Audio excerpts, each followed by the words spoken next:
Darren, can you hear us?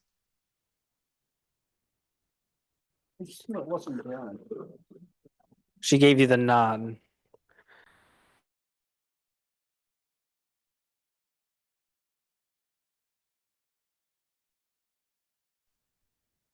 I can hear you.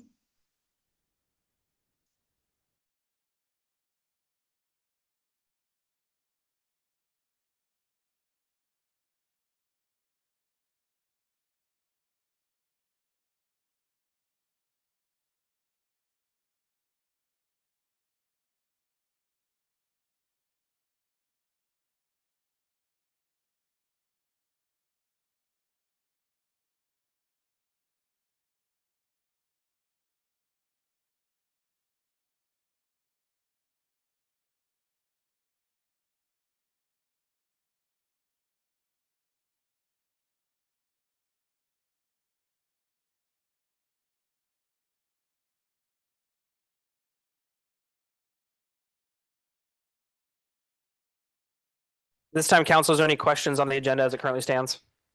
Okay, if there's no further questions or any deliberations, we're looking for a motion to pass it at this time. Mr. Mayor, I would make a motion to approve the agenda as presented. Thank you, Mr. Klein. Can we get a second to the motion, Second. please? Thank you very much. Can we get a roll call? Counselor Funderburk. Aye. Counselor Duffloff. Aye. Counselor Katie McMillan. Aye. Counselor Smith. Aye. Counselor Dennis McMillan. Aye. Counselor McLean. Aye. Thank you. The ayes have it. Moving on now to the city manager's report. Dave, you have the floor. Thank you. Mayor, would you like me to just start with 5.1 and go through 5.4 and sort of introduce, because we got just reports, or would you like me to stop after each one? Let's just go ahead and just do Just five. go right through it? Run through fast. We got a busy night You tonight. got it. Thank you. So just some very quick announcements. Some went on our social media out today. We do still have some items that were lost during landing days at our lost and found. And so if you're missing some car keys, if you're missing some other items and things like that, please reach out to us. We probably maybe have them. So please give us a call for that if you can.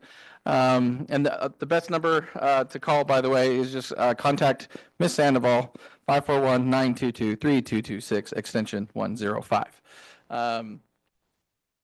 Also for council members, wanted to pass along for you, there's a training coming up with the League of Oregon Cities called Municipal Fundamentals Training nearby, just next door here in Boardman.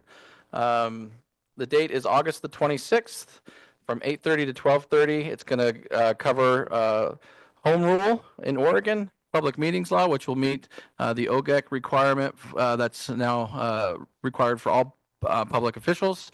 And then it's also going to go over lobbying. They call it Lobbying 201 and Land Use 101. So if that's something that you are interested in, please also contact Ms. Sandoval and she can get you registered for that. Again, that's August the 26th, 8:30 a.m. to 12:30 p.m. Those are the announcements I have for you. Moving on to our next item, unless you have any questions on any of that. Real quick, Dave, can I interrupt you? Is there any questions from council on the paid invoices before we continue? No. Okay. Charge on ahead, Dave. Okay. With no questions on paid invoices, item 5.3, we'll get a report from the police department. Thank you, council members, Mr. Mayor. It's with a lot of pride, I gave you the semi-annual report for the Umatilla Police Department. It's not nearly as long this year, so hopefully you got to read it all. I just want to go over a couple of highlights from the last 6 months. UPD is fully staffed. We graduated 2 cadets in May from the academy, and they're currently in field training.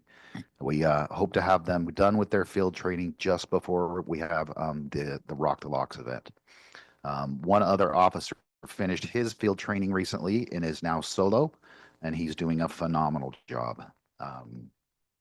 During the last 6 months, the department engaged in 7 use of force incidents, and I'm happy to explain that none of those incidents wound up with injuries to officers or the other individuals involved. In the last 6 months, officers and staff participated in 2,370 hours of training, both online and in person, across Oregon, Washington, Idaho, and California. There was 3 that were fairly detailed trainings. One was done by Sergeant Tubby, who participated in a 3-week course. It wasn't all consecutive.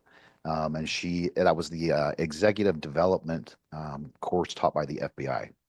I'm very proud of her for finishing that. Detective Claustro completed a highly specialized training, trauma-informed interview process for victims of sexual assault. And she has already started using her abilities. She just investigated a significant sexual assault case, which ended in an indictment. And of course, Officer Skillman traveled to California to participate and learn how to understand and recognize human trafficking. And she is currently actually investigating a human trafficking case that came through. So we're happy with all those. Communications and Record Division, reaccredited UPD with the NWA Alliance, showing that we are held to the highest standards of law enforcement in Oregon. The UPD golf tournament was the biggest it's ever been. They got a net profit of just more than $7,000, which that money is used for scholarships, nonprofits at requests. And lastly, we applied for the high visibility enforcement grant again from the state of Oregon to make sure that the community understands and knows that we are committed to traffic safety. And we're confident that we'll be able to get that. That'll put more officers out on the road to do traffic enforcement, such as pedestrian safety, speed, DUIs, all the traffic related enforcement. So if you have any questions, I'll be happy to answer, but I'm not going to go through much more. So Chief, use of force incidents, is that an increase from the past? No, they're pretty much the same. And those are a use of force incident is listed on our website. There's very specific criteria, anywhere from a vehicle pursuit to display of a weapon, the use of a taser, things like that. There was a total of, I think, 17 officers involved in those 7 incidents. And it was great because there was no injuries. So Just interested because you didn't happen to mention whether it was an increase or decrease from the past. I did in not. the I did not. update. It's about But the same. reading other things, it does kind of break with the mold where the rest of the state is actually having a problem with a significant increase of use of force incidents. So, I mean, wonderful work Yes. by the police department. Thank you. Thank you. Any other further questions or comments? I just want to say, I just really appreciate how detailed it was, but yet it was relatively, I mean, I didn't think it was long at all, but I just really appreciate all the information and all that you're doing. And so thank you for that. Thank you. Yes. Thank you. Thanks, Chief. Esmeralda, you're up. Thank you. So I too had a shorter version from last semi-annual report. For this year, I too will not go much into detail as it's presented in front of you. But the golf course continues construction. We are just about close enough to start ordering concession equipment and get the inspection for selling of concession, which would be like hot dogs and nachos, and continue to sell snacks, chips, and drinks there. We're just about close to the finish line, but there's a little bit stalling with getting contractors out there and finishing construction. With the marina, we're as busy as ever, for spring and getting early into summer. We did have a pop-up county health inspection, which isn't reflected on the report. They just stopped by and check how clean our marina is and passed with flying colors, of course. And also we had the Oregon State Marine Board with their Clean Marina program. They just sent me the report right after I had finished this report. I'll include it in next semi-annual report, but we passed with the 97% for the Clean Marina program.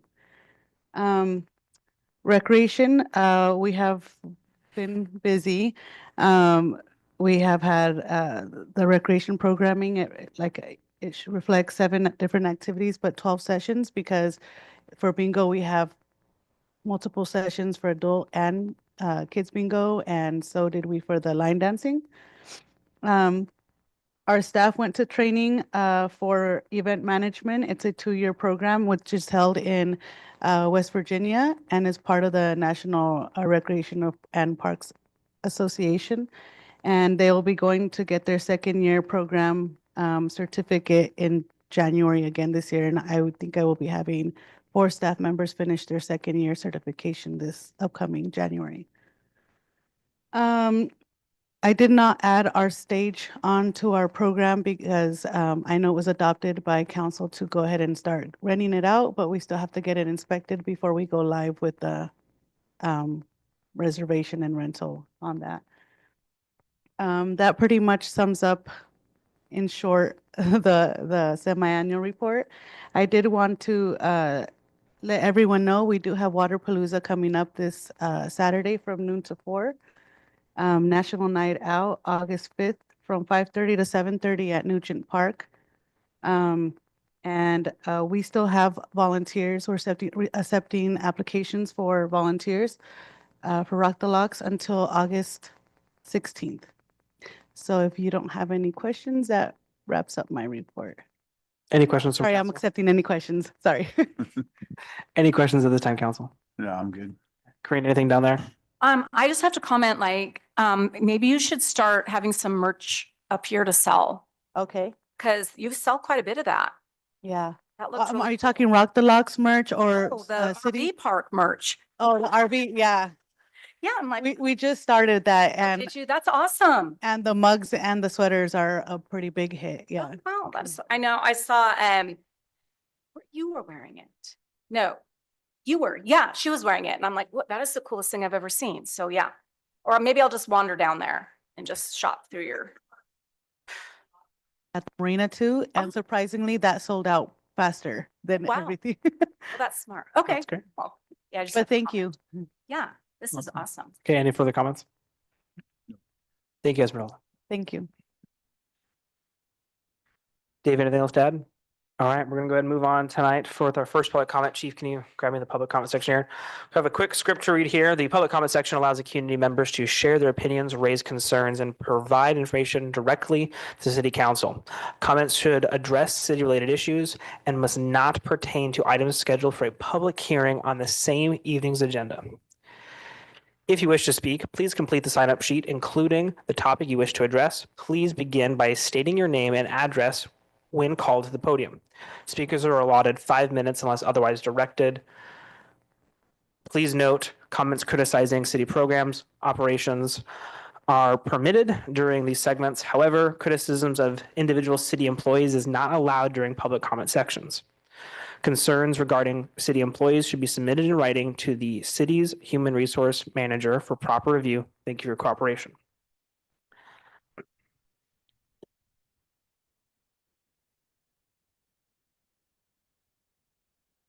At this time, I can't read. Is it Lisa Keller? That's you. Go ahead. Sorry, I'm going to make sure I'm reading that right. Thank you. Mayor, can I make a quick amendment or a little as well? Yep. So just for a point of clarification too, we do have an item tonight on Rock the Locks, which I understand a lot of people are here for. We have a specific section of public comment for that item on the agenda as well. So if there's a specific sign up for that, if you have, this is for comment for anything that's other than Rock the Locks right now, and we'll have that again at the end of the meeting as well. A little bit different than we typically do, but we wanted to make sure we kept all that together. Or does it matter? You can pick it up, but you need to talk into the best you can. Lisa Keller, and I live in Umatilla. Can you give your address? You have to give her full. 36 Stat Street. Thank you. Mary. And it's about landing days. I already talked to somebody at the city before, but I have 2 knee replacements. I just had one a month and a half ago. And there was a vendor at landing days that was in a wheelchair and she only had 1 leg.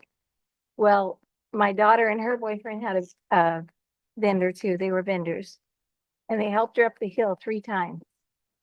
And there's no handicapped restroom on the east side where she was going to the restroom. So he saw her down there trying to turn her chair around and she was stretching her arms out so she could get up that hill. That steep hill on the east side.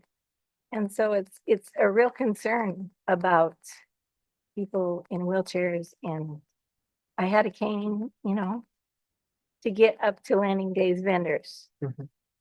And I know it's been brought up before. I've heard it's been brought up before. And I don't know if there's some way that you would just get something that is removable. You know what I mean? Mhm. Because I know the ground actually is different. People run, the marina. So I just want some kind of handicapped access, maybe handicapped bathroom on the other side where the handicap parking is, stuff like that. Well, thank you, Lisa. We appreciate that, and we'll get you in contact with, with Esmeralda, and she'll get you some help there. She's actually behind you. I think she's waiting for you. So we'll get it taken care of. Thank you. Thank you. Thank you. Next up, we have Josiah Barron.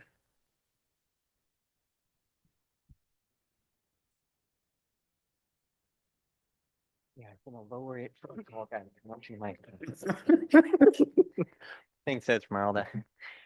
Josiah Barron, director at the Umatilla Chamber of Commerce, 100 Klein Avenue. Just a few announcements of some upcoming events. So with the 2 new licensed hair designers that have joined the team at Man I Love Fade Salon, Hannah and Ariel are both there now, and they've done some redecorating in the salon there too. They decided to have an open house. So this Friday, if you haven't seen the announcements already that were out, this Friday, July 18th from 6 p.m. to 7 p.m., they're at 1300 6th Street, Suite D at Man I Love Fade Salon. You can go in there, take a look around, meet the new hairstylist, and maybe even get scheduled for your next hair appointment. I know I need to get my hair cut soon. And Nancy, I have flyers this time for these I can hand to you after. And then also one of our new members, American Pacific Mortgage. You may have noticed the new mortgage office here in town across from Raise Days. The following Friday, July 25th, they will be having their official ribbon cutting at 4 p.m. to 6 p.m. They're across the street from Raise Day, so that would be 1251 6th Street. They will also have tacos there provided at the event, and you can talk and meet with the American Pacific Mortgage team over there, Melissa and the rest of the team. That's July 25th from 4 p.m. to 6 p.m. And then that Saturday, July 26th, there will be a credit repair course hosted at the Umatilla Chamber by our very own Chamber Board President, Yesenia Leon Tejeda, who is also your local realtor with Christensen Realty. She'll be doing that in partnership with Jessica Madrigal, loan officer from Guild Mortgage. So if you know somebody that's looking to repair their credit or just learn more about that, it will be Saturday, July 26th from 4 to 6 p.m. They're at the Umatilla Chamber of Commerce right next to the marina. And just as a reminder, we do have an events calendar as well on the Umatilla Chamber website, umatillaorchamber.org. Sometimes I don't always keep up, but I always try to pull on the city's events and Parks and Rec and all of our different member events that are on the calendar, and as well as different community meetings that are on there as well. And then also, if you haven't seen one of the Umatilla visitor guides that we got out earlier this year, we still have them there at the Umatilla Chamber office. You can either call us or stop by and pick one up, or I just went by and brought some more by Banner Bank and more by Raise Days if you wanted to pick one up there as well. And we are starting work on the 2026 Umatilla Visitor Guide in there. We'll have new articles in there and full business directory again, as well as this year, or I should say next year, the 2026 guide will be in English and Spanish. But that's all I have for today. Thank you, Josiah. Thanks, Josiah. Next, we have Denise Pratt.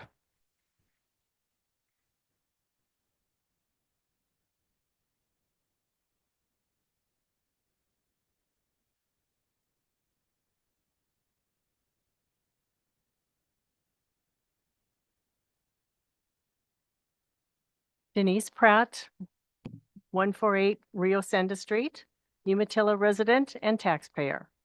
To Mayor Sipe, City Council, city staff, and fellow Umatilla citizens.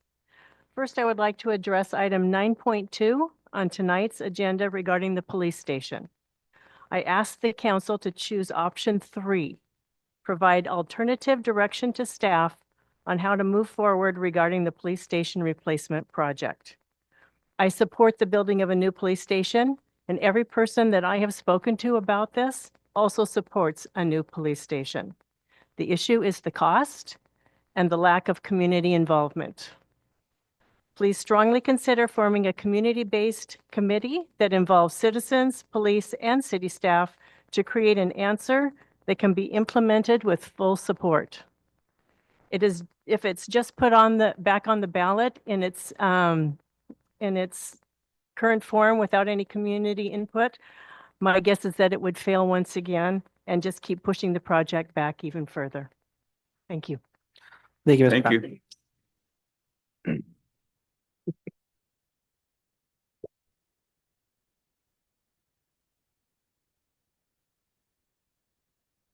These during locks. Yeah, I'll read those ones during Rock the Locks. I think, Nancy, is that fine? Or do they need to be during public comment for the first section?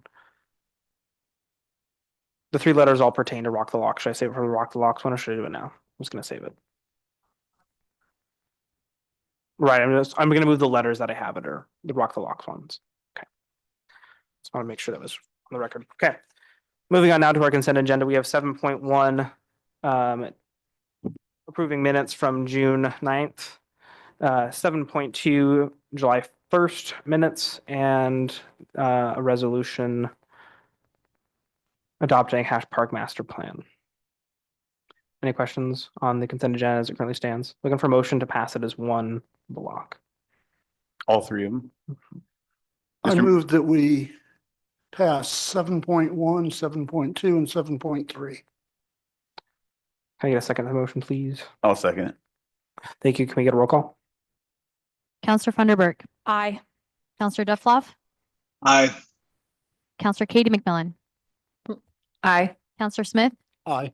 Counselor Dennis McMillan, Aye. Counselor McLean. Aye. Thank you. The ayes have it. The consent agenda is currently passed. This time we're moving on to 9.1, the future Rock the Locks Music Festival decision. This is the time for public comment. Can I get the second list, please, Chief Bridge, not Mr. Bridge.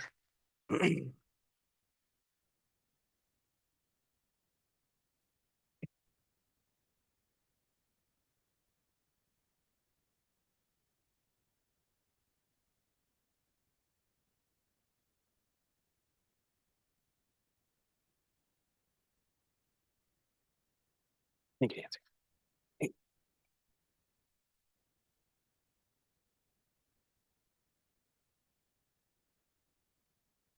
Okay, at this time we have Becky Hunt. Please, as just a reminder, make sure you do please state your name and address for the record.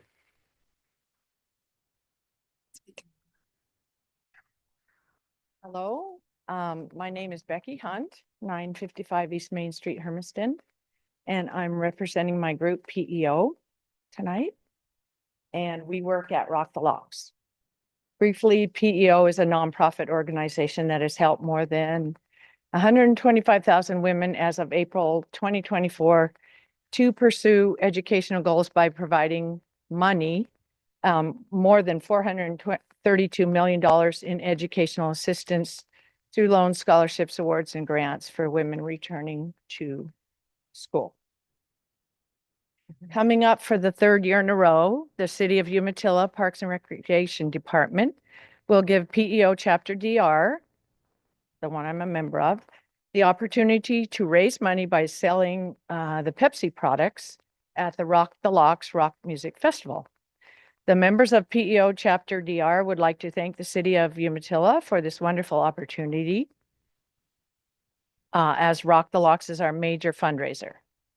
We hope the Rock the Locks Festival has the chance to continue. We feel like it's just getting started and is getting better every year. On a personal level, it's just so fun. It has a wonderful family atmosphere to it and has even converted the more senior, previously skeptical,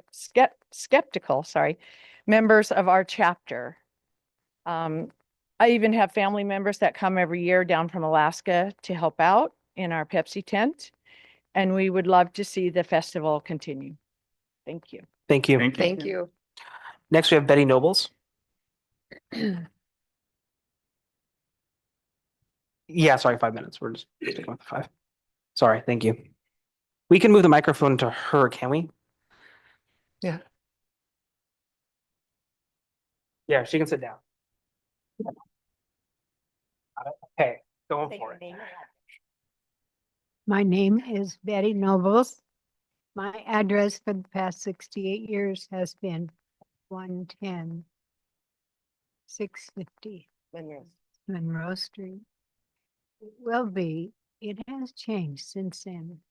We have changed this weekend and we have moved to our new residence at 19507. It's Butter Creek. I am all in favor of Rock the Locks.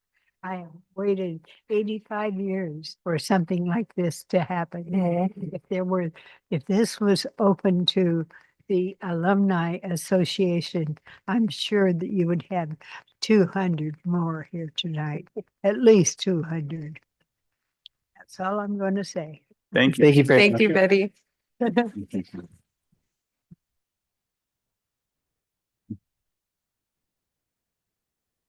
Next, we have Sheila McLeavely.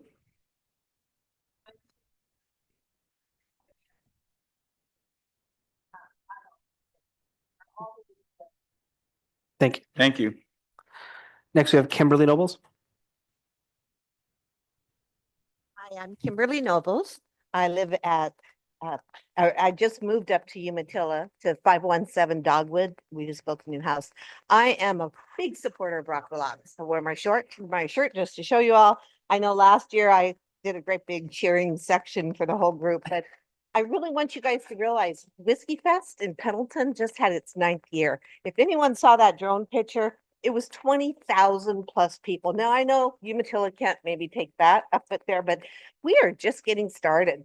This is really united Umatilla. We got people from all over the states. Every time I go to Cabo or I go on vacation, I wear my Rock the Lock shirt. I mean, we're getting promo. We're getting well known, and I'm proud to say I'm a Rock the Lock supporter. So I hope everyone that had any negativity has gone to the concert, seen what's going on, the vendors. Every year, Umatilla does a better and better job. You're so organized. So anyway, I'm for it. I just wanted to let everybody know. Thank you. you. Next, we have Mary Diedrich.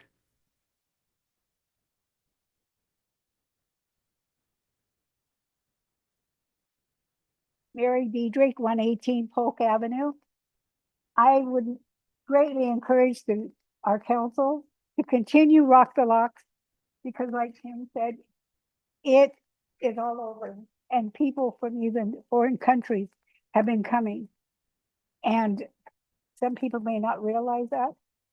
And it's just like anything, a business takes at least 5 years to show some kind of profit. And the Whiskey Fest, this last year, from my understanding, was the best it's ever had. It takes time, and there's nothing wrong with Rock the Locks to want to get rid of it. It puts Umatilla more on the map, and it helps our whole surrounding entities, even in Tri-Cities, when people can't find a place to stay here. So Tri-Cities people, I know some of them that live there, they love it too, and they don't want it gone. And please, council, they're smart. Keep it going. Thank you. Thank you, Mary. Thank you. Thank you, Mary. Kelly Nobles.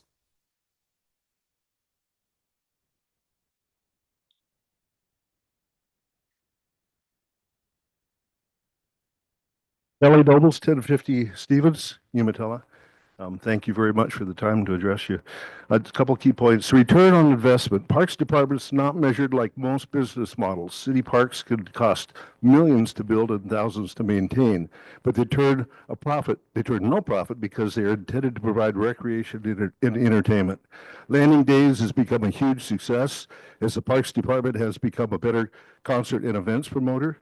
The fireworks show, parade, the vendors, car shows, and much more have provided a great return on investment that is not measured by profit. In the case of Rock the Locks, there are similar return on investment benefits not measured by profit. But because of the increased entertainment expenses, it's appropriate to factor in the expenses versus the revenue generated. The first few years of any festival have always required an investment to build the event. First-time expenses for fencing, catering equipment, noise abatement, etc., are absorbed for future use. This will help reduce costs, and together with greater ticket sales, because of a positive reputation the event builds, it will balance the budget after a few years. Additional economic benefits after 2 years were presented to the City Council May 16, 2025 by Eco Northwest in an 11-page report. The net loss of approximately $900,000 was offset by an estimated gain to the Umatilla City Commerce of $2 million. It was the city limits that did not include gain to the outlying areas. Surveys have documented overwhelming support for the event and positive feedback for the community. Umatilla continues to leave a tarnished reputation behind and is becoming thought of as a beautiful and engaging community. The golf course has experienced many great improvements to the grounds and equipment because of Rock the Locks. Volume concerns. The city has gone to great lengths and expense to accommodate volume concerns raised by some neighbors. Consultants were hired to gather information. Experts were hired to implement change. A sound wall was constructed and the sound system added noise cancellation features. Contractors were hired to measure decimal point volume at more than a dozen locations during the entire event and reported drastic improvements in sound levels. In addition, the city has added to all artist contracts a sound level restriction to control events going forward. The city of Umatilla is enjoying a new reputation and the benefits of a very engaged parks department.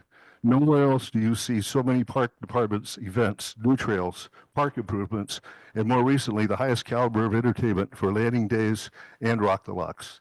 It is a very exciting time to live in this community and experience the activities provided.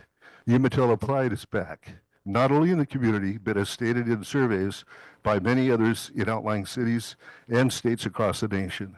Thank you for your foresight in providing support for the first 3 years of Rock the Locks. I hope that with this very positive reviews from many citizens and neighbors, the council will continue to support this fantastic event for another 3 years. I have no doubt we will look back on today's decision 10 years from now and remember how proactive and courageous our council is by endorsing Rock the Locks. I must add, I've watched and worked with Fantasy Productions for dozens of festivals in multiple states over decades, a few decades. They have always been very professional, knowledgeable, and successful. Bringing them on as a consultant has a huge benefit for the event organization and agent-artist negotiations.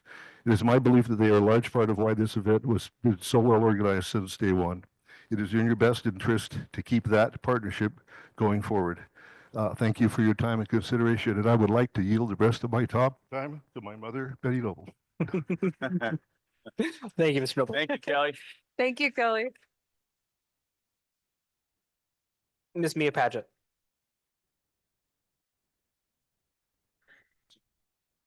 You got to give it to Nancy and then she'll pass it out.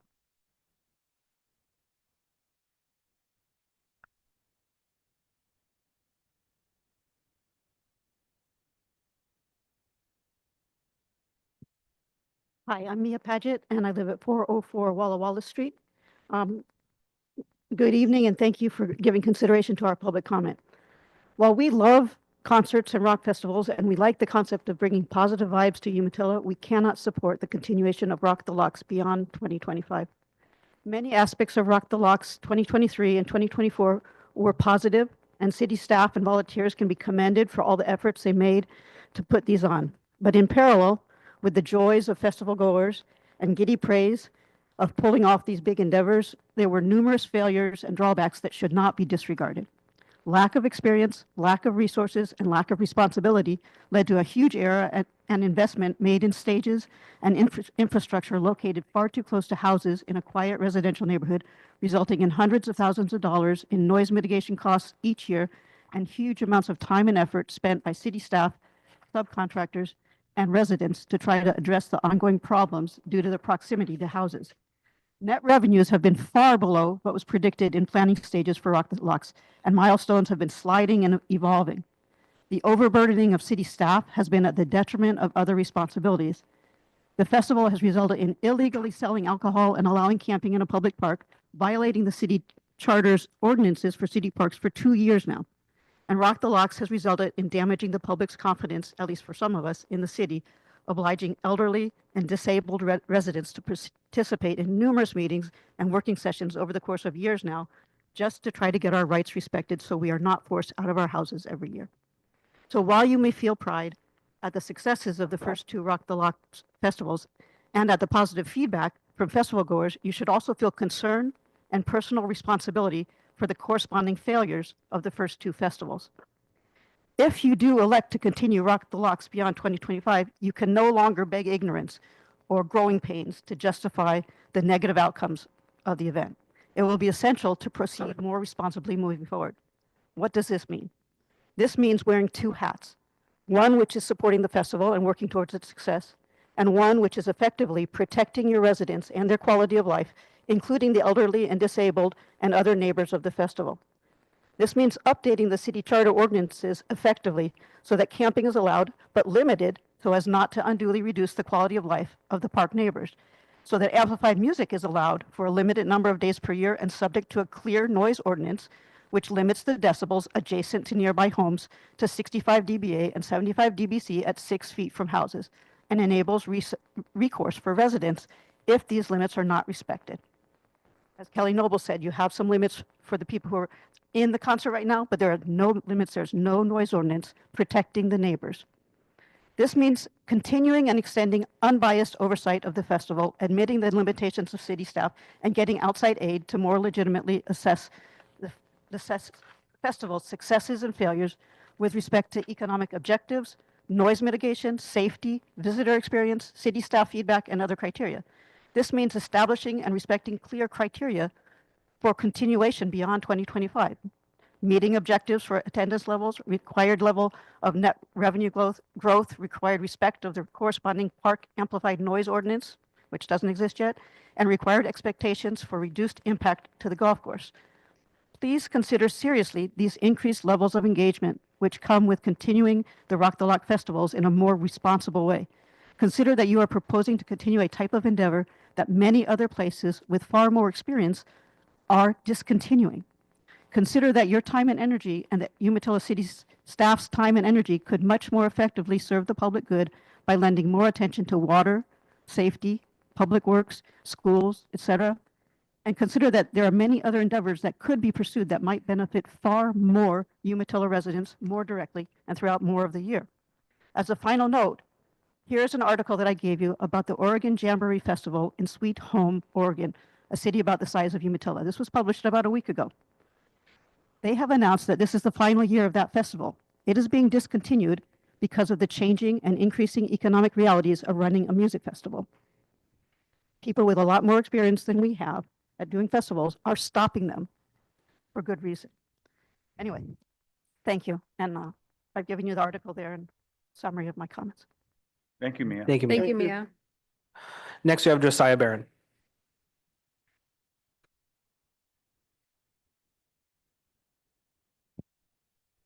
Josiah Barron, Umatilla Chamber of Commerce, 100 Klein Avenue. I'll see if I can pull it up. I might just take it out. Yep. Just wanted to say a few comments. Last year, we created a Umatilla Rock the Locks guide and brochure. It was just more of a simple 4-panel guide. Had I've worked with some of the restaurants to have 10% discounts for Rock the Locks festival attendees when they showed their wristband, and then it had information it had the band schedule lineup. This year, we're working in partnership with Umatilla Parks and Rec and creating a larger guide and brochure that is large enough to, from feedback that we heard from last year, it will include a map of the festival area, so increase the amount of attendees that will be taking the guide, as well as a map of downtown Umatilla and the businesses and points of interest, as well as a big focus point is last year, the coupons were, or the discounts was smaller. We're making that more prominent this time and also doing an emphasis on our local businesses that serve breakfast, since the festival gates don't open till 11 a.m. So for the campers or people that are staying there, to see if we can drive more traffic to our local businesses here and to increase that economic impact to our businesses. So whatever decision is made tonight, each year, the Umatilla Chamber will continue to do efforts to increase our efforts in supporting the local business in the area, whether the festival continues or not. Thank you very much. Thank you. Thanks, Josiah. Next, we have Charlie Boyd.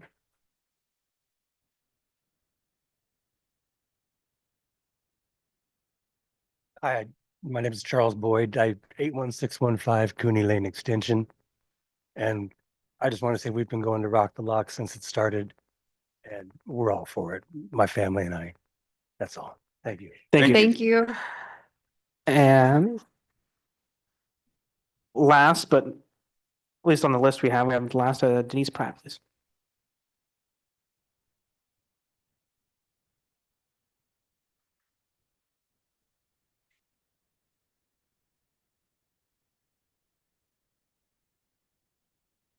Denise Pratt, 148 Rio Senda Street, Umatilla resident and taxpayer. I have spent hours going to meetings, reading agenda items, talking to a variety of people, reading and trying to understand all of the reports. And I'm sure that a lot of you have done the same. There is a lot of information to wrap your head around. My opinion is, I do not think the festival should continue if it stays in its current form. Rock the Locks is a nice idea, but it's lacked enough community and citizen involvement. I've attended both years, and I think the festival itself is well organized. It feels safe and well staffed. It wasn't until I started going to city council meetings that I understood the costs to the city and to the nearby residents. It should be someplace else. And I mean, just not in so close to the residents. The sound mitigation problem has created extreme added expenses that have affected the success of the festival. If more community involvement had been included at the beginning of the process, we wouldn't now be dealing with the dollar losses and the community upset that you see now. A couple of other comments I've made here is, when you talk about going to other parts of the city to go to the restaurants and things like that, are there in and out privileges for the parking?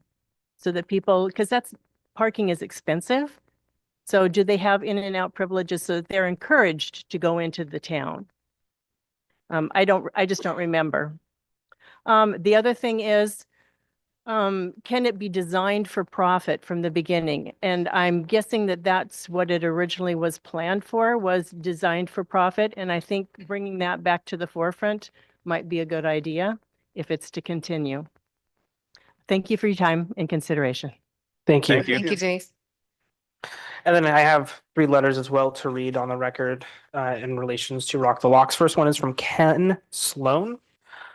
I'm writing as we have attended Rock the Locks both years and again this year. There is no event of this nature that will become profitable within 5 years.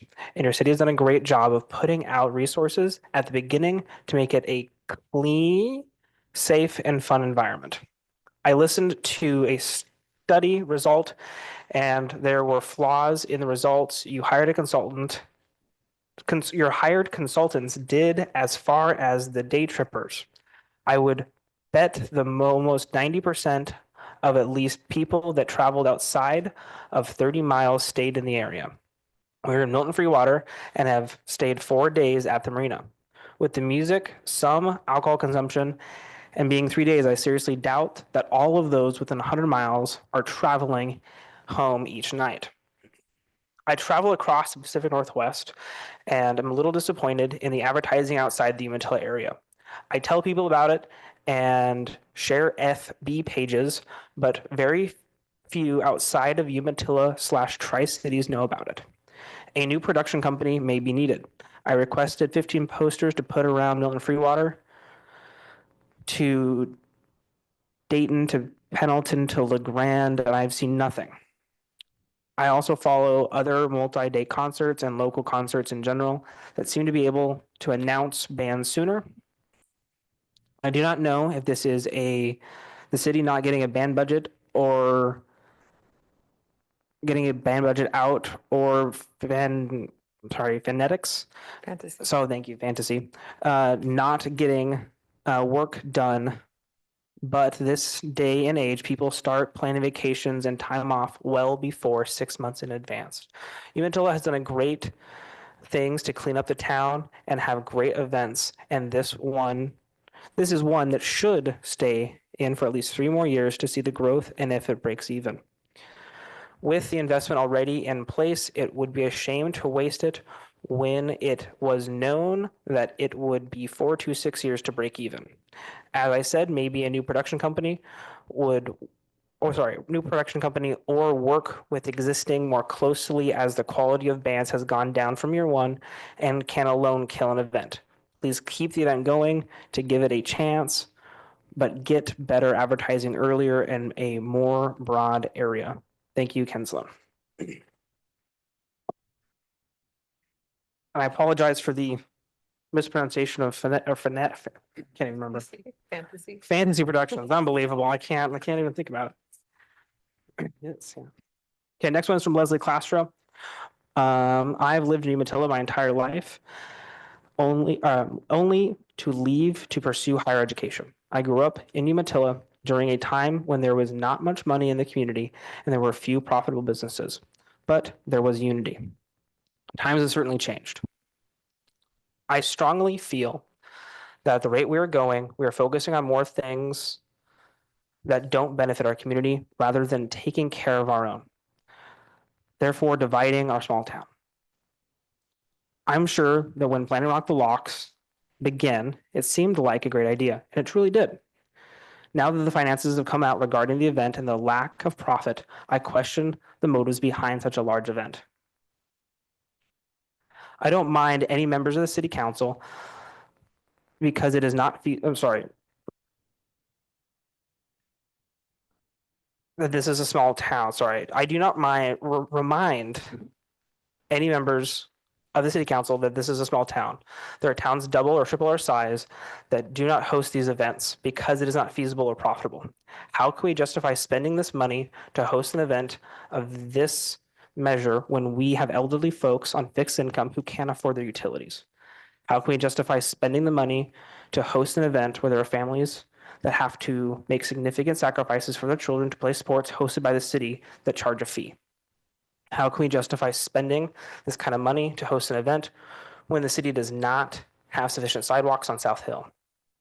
How can we justify spending this much money to host an event when the elderly pay for senior meals the city provides? How can we justify spending this type of money to host an event when our law enforcement is in need of a new police station? This is negligent use of city funds. We do not make any money on this event and is not expected to make money for years to come. I want to remind you that all of our elderly and our children are the 2 most vulnerable populations in our town. We should think of ways to serve these populations rather than seek profits or entertain. Please do the right thing and redirect the city's funds to serve those who need it most. It's important to remember that we were once children and will end up elderly, eventually needing the assistance from another. The city has the potential to be a thriving community that takes care of its own. I'd rather be remembered for taking care of my neighbor than hosting a concert.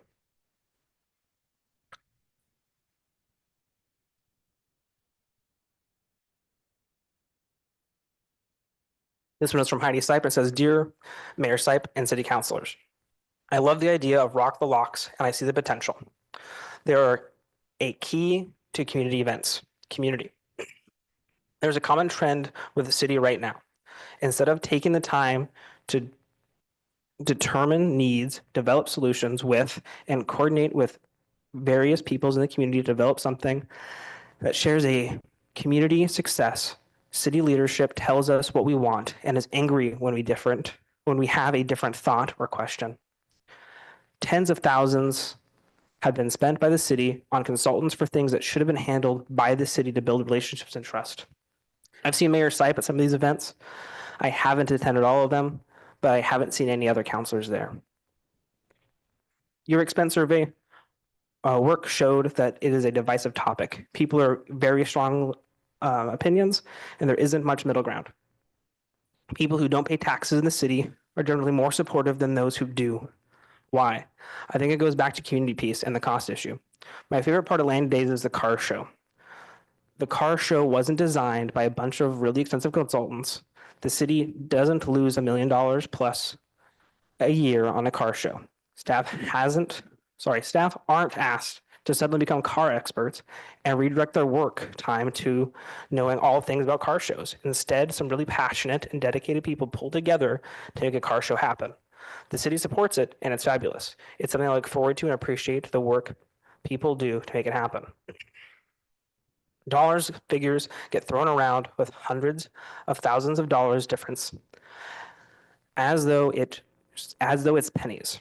Taxpayer funds, no matter the source, should be stewarded carefully. Instead, we are looking at a festival that lost millions of dollars in taxpayer funds.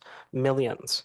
If millions were lost on an event that everyone in Umatilla could attend for free, since they're taxpayers, or even for a nominal amount, I'd fully support it.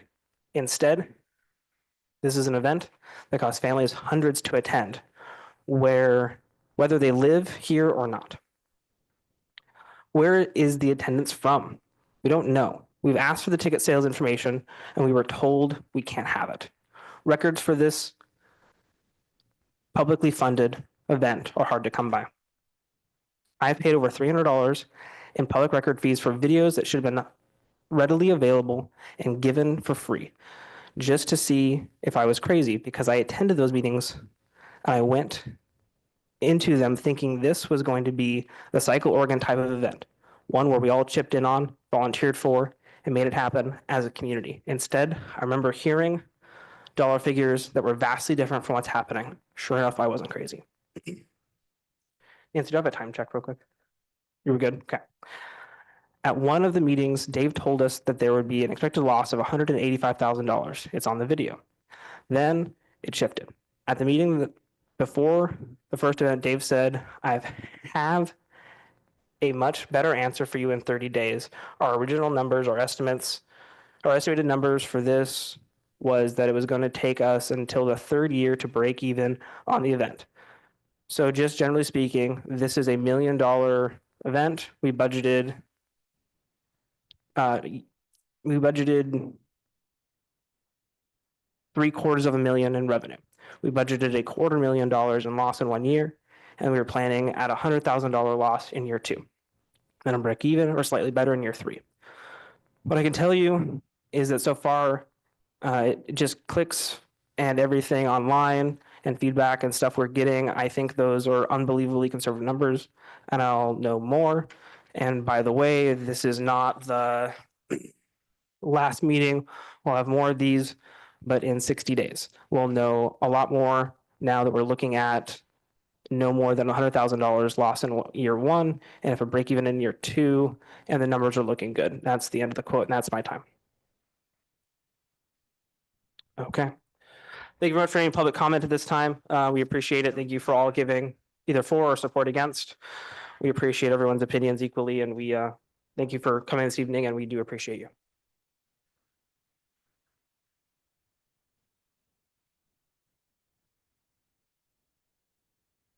Council, it's now our time to deliberate and discuss this further. Mayor, we still have staff report to go through on I that. missed it I'm so completely. Sorry about that. Yeah, you're good. No problem. So I'll introduce once again, we have our consultants and strategies here with us. They'll come up to the podium. We have about a 10 to 15-minute presentation on we're going to do you might recall the last time we had the summary last month, it was about a 35-minute presentation. We've synthesized that down here, gave opportunity for additional public comment. We'll give you some of that information here tonight, and then we'll have from there. Great. Mr. Mayor, can I make a comment, sir? Yes, Mr. DeFloss. Yeah, I need to, before we start deliberating or anything, I need to declare a potential conflict with this because my family's business may be providing service for the event. Thank you. Ms. Canavale, got that on the record? Thanks. Continue. Thank you. Good evening, Mayor, City Council. Good to see you all again. Welcome, Mayor Smith, or Councilor Smith. I'm glad to meet you. I am Cia Lindstrom, and this is Amelia Walls. We are with you again from Jensen Strategy. Can't hear me. I will speak into the mic. Okay, that's good. I appreciate that feedback. And we are waiting. There's the PowerPoint. Great, thank you. We have a brief PowerPoint as Dave gave you a heads up. We will try to make it briefer than when we were here last time. There we go. Next slide. We are here tonight because, one more, as you all know, you are here to deliberate on the future of the Rock the Locks events. And Amelia and I are here tonight to present summary information to help move that conversation forward. We're here to answer questions for you as we go along. We're going to do a couple of things tonight. And once you get it up, it'll be one more slide, but I'm going to keep going. Thank you. We're going to do a couple of things tonight. One, we're going to review some of the feedback you gave us back in March for your work session. You framed up for us the considerations you wanted us to take out for community engagement.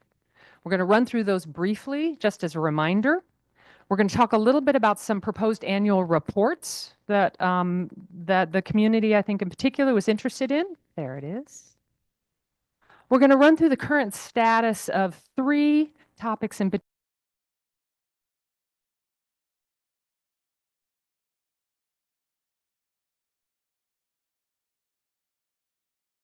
Run through in the next 10, 15 minutes. Next slide, please.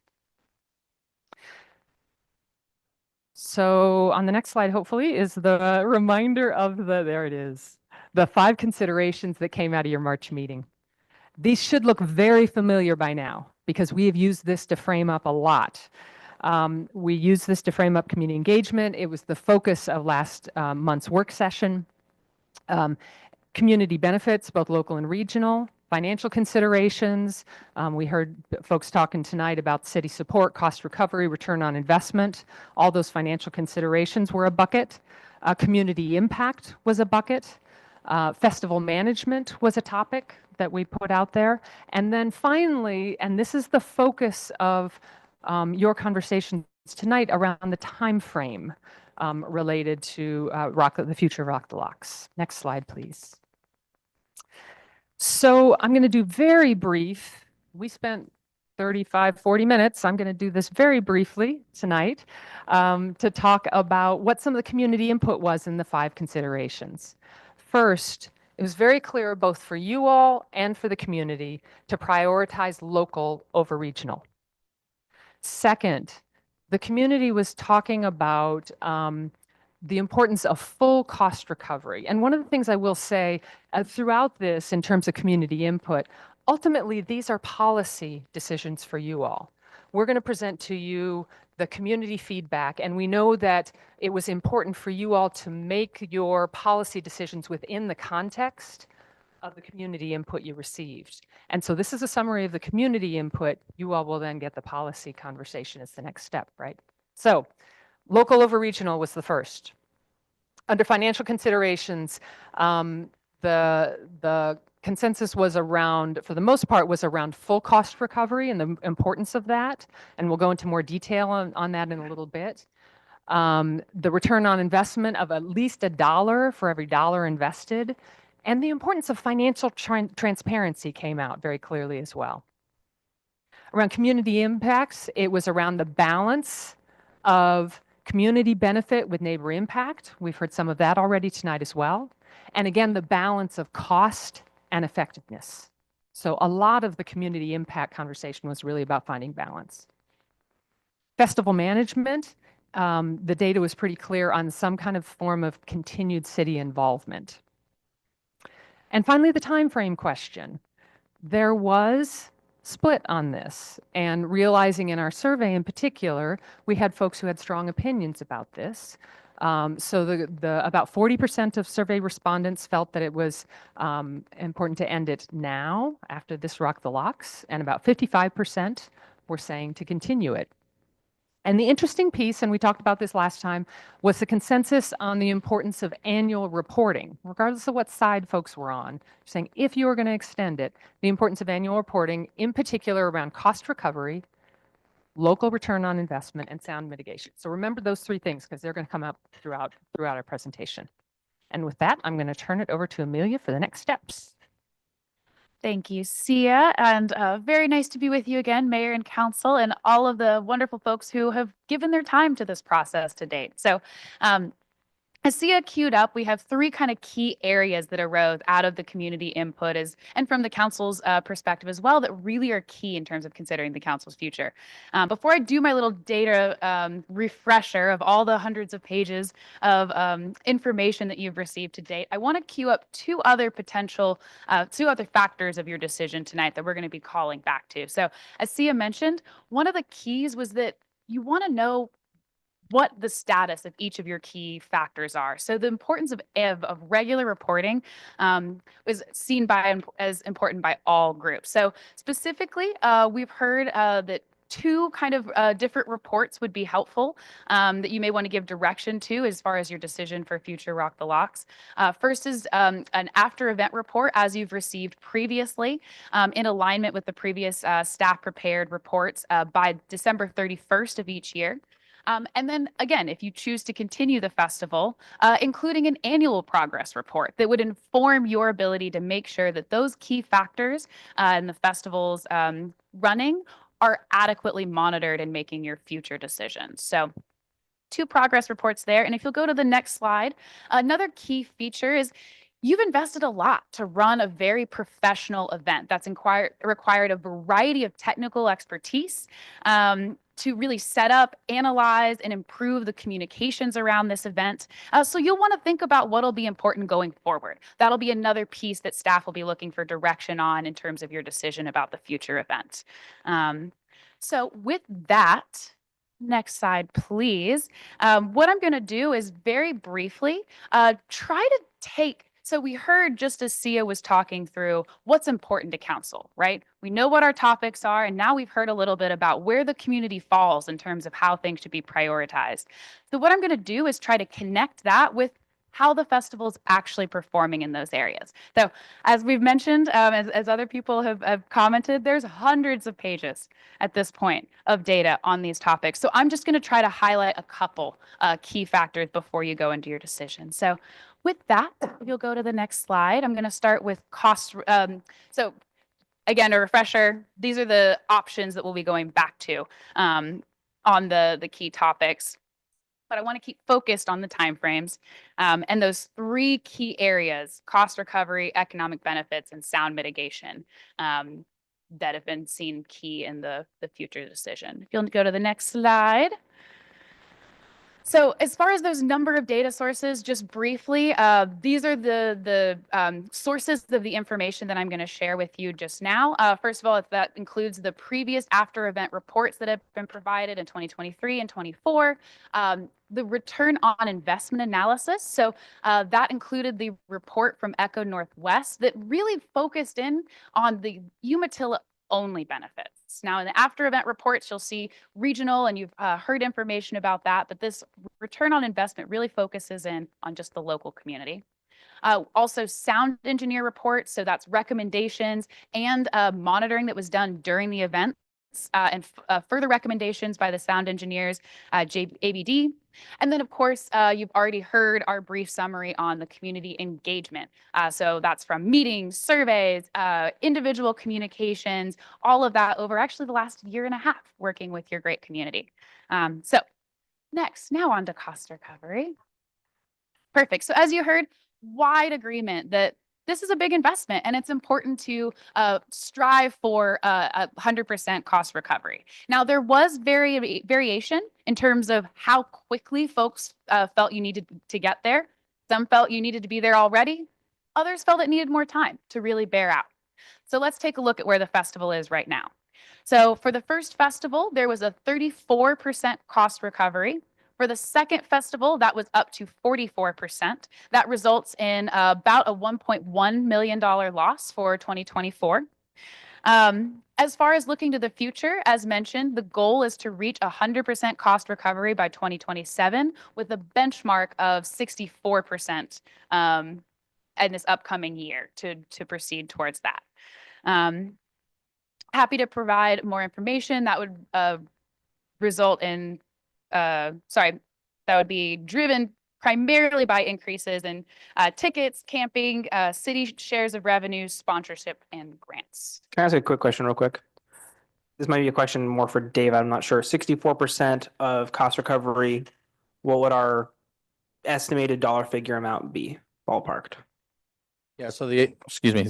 Yeah, thank you, Mayor. So for the 2025 event for your adopted budget this year, 64% cost recovery would be about a $900,000 net expense. Thank you, Mayor. All right, I'll move on. Slide, please. Oh, that's okay. All right, so your other key financial aspects. So it's not just about what you put into it, but it's about what you get out. Specifically, not just in the broader region, but here, where the taxpayer dollars are being spent. So as Sia shared, local is much more important than regional. As such, there's wide consensus that you really want to see at least a break even. That's consistent with the last category. And as such, you sought additional information. So the study by Eco Northwest focused in on Umatilla only results and estimated that the return for the festival is estimated at between 1.8 and 2.2 for every $1 invested by the city. Couple key clarifications. So first of all, that only includes visitor spending. Any spending or economic gains that would have just happened on any old weekend in Umatilla are not accounted for. So this is just on top of that regular activity. Two other comments that were made that were pointed out in the analysis is that some of the economic benefits locally are limited just by what you have available, right? So you're already at 100% of lodging. You can't get more than that until you have more available. They also noted that this doesn't include a key factor of the festival, which is potential just increase in tourism and representation of the city. That's something that anyone who comes back to Umatilla because they had a great experience and just comes on a random weekend, that won't be captured in any of this result. So that's just that one weekend during the festival. But either way, you can see where the community expectations and the current analysis lands.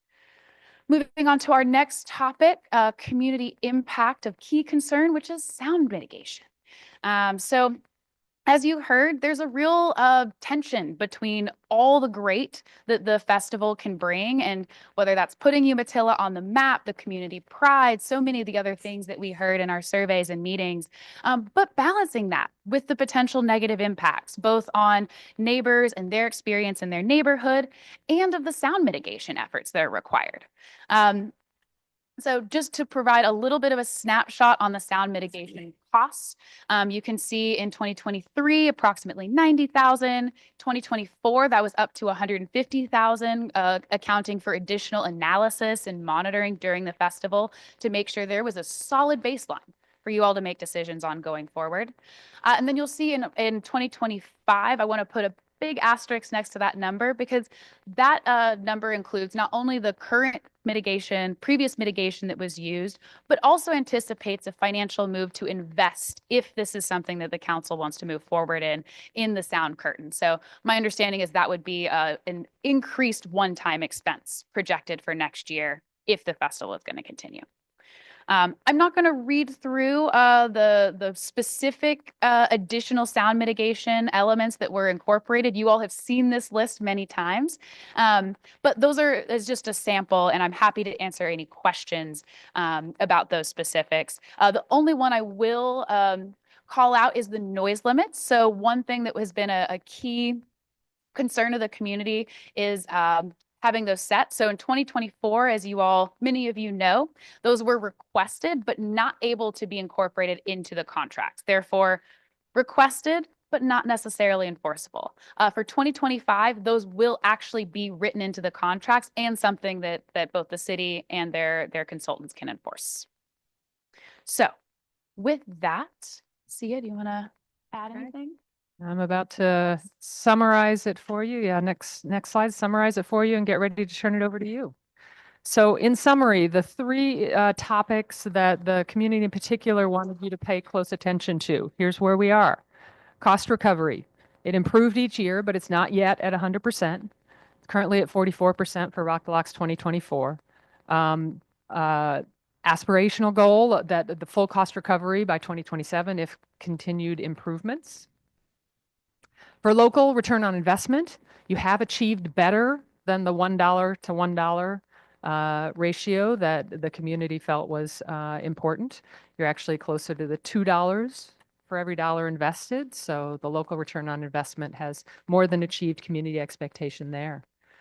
Sound mitigation, there has been significant investment in mitigation strategies over the years, and there's also been a reduction in noise for the closest neighbors over the course of Rock the Locks as well. So that's where things stand on cost recovery, local return on investment, and sound mitigation. So next slide. One more. Yes, thank you.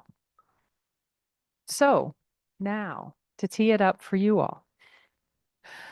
The framing that you put together at your March work session was to look at the time frame options, and 4 of them. One was to end now after the current Rock the Locks, and then 3 others to extend it for 1 more year, 2 more years, or 3 more years. Now we add this second piece because we heard how important it was to the community around transparency and annual check-ins, that if you do decide to extend, it sounds like you are already doing the first part, which is the after-event report. But the opportunity for an annual progress report on the 3 items that are most important to the community could be a piece you'd add into that as well, if you decide to extend it.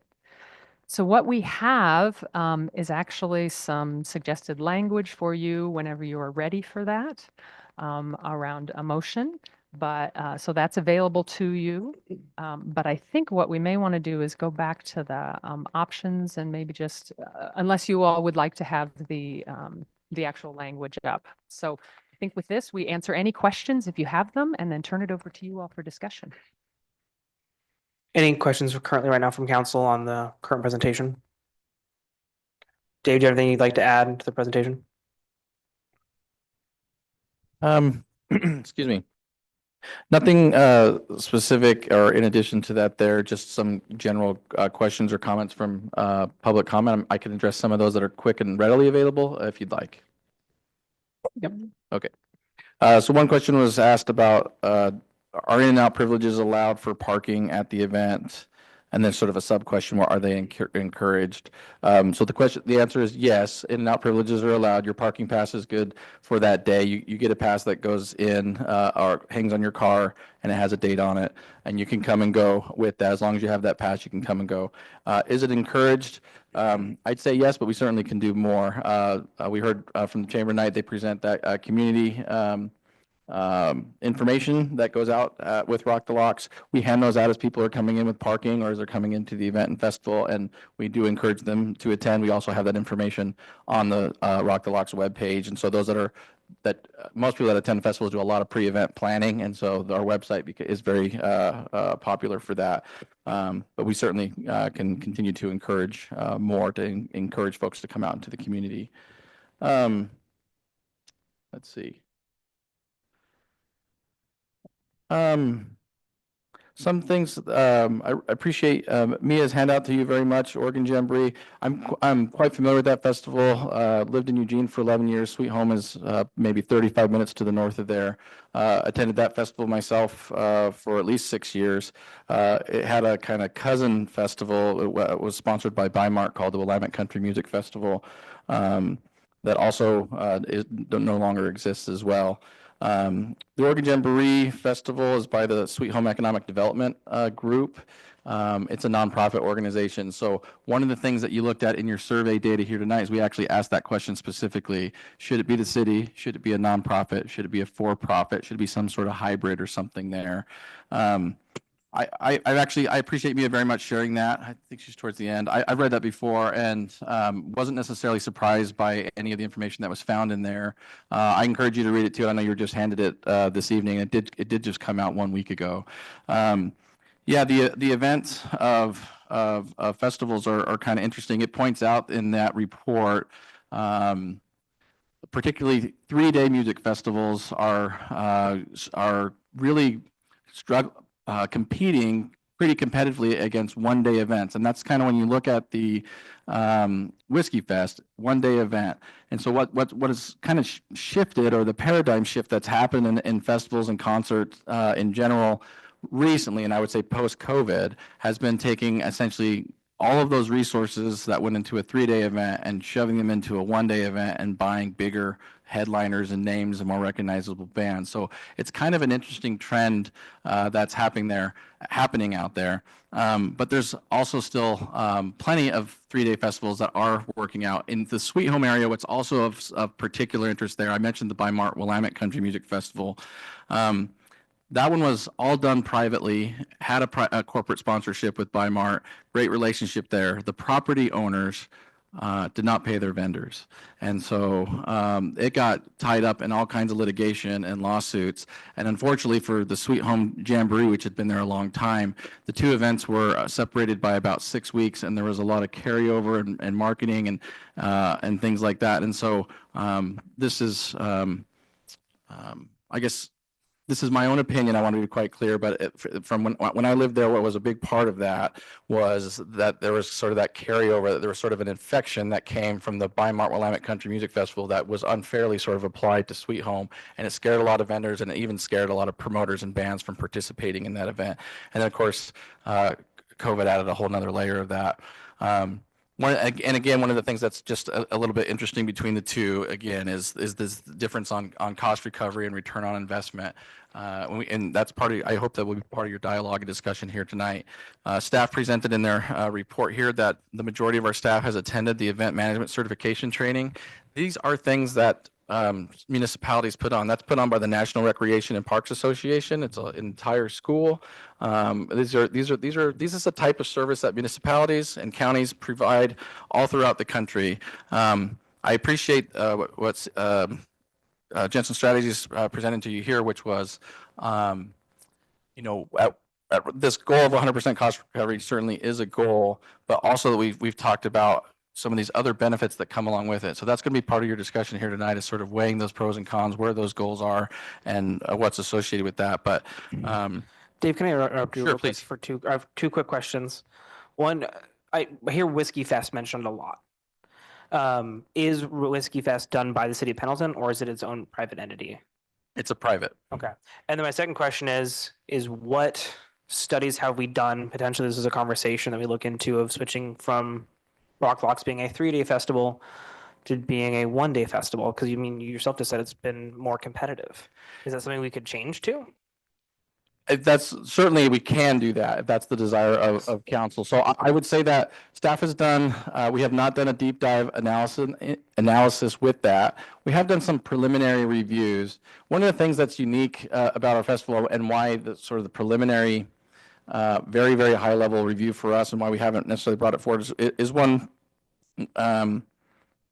we're still working through this to see what this process can do and how the event as is. If you change too many variables from year to year, it's hard to pinpoint which variable actually made the correct change. So we've been trying to stay the course, make the minor adjustments, and see how that worked. But that said, with these type of 3-day events, actually, before I even finish that thought, we've also had, well, maybe you could do theme days, maybe do a country day on Friday and a rock day on Saturday and something else on Sunday. What's tough about that is that that's just not, folks here, they're coming in on Thursday and they're leaving on Monday, and they're coming in for the whole event. If you do it just one day or even 2 days, your tickets, your costs, your general admission right now, we have $199, drops down to $139 because you removed a day. Your camping revenue is reduced by essentially a third because you're reducing that price to make up for that as well. And then your total vendor sales, food sales, all those kinds of things go into it. And so we kind of put that sort of pen to paper, and for us, it didn't necessarily. You have the cost of the bands and all and your production and all that come along with it. And so for us, it really looked at Sunday. Again, this was a very high level, and we need to do some more drill down analysis on it. But Sunday ended up becoming more of a wash and an added value to the event. And so if you wanted to do like a Friday, Saturday only, it could work. But we would need to talk to the people that are attending the festival. Would you come if it was 2 days instead of 3? Would you come if it was 1 day instead of 3? We haven't really done that to our core group, and that's where most of our expenses have been, of building up that customer base, building up those festival goers, because we're seeing a huge return. I mean, this year when we did our pre-sale to those only that have come in the past, we sold out group A camping in like day one within the first couple hours, and the majority of our VIP, I think we sold out VIP like on the second day, and so we sold a ton of tickets pretty quickly with our repeat customers before it even went on sale to the general public. Can I make a comment? Yep. To me personally, and I don't know if we got into deliberation or if we're still just doing staff report,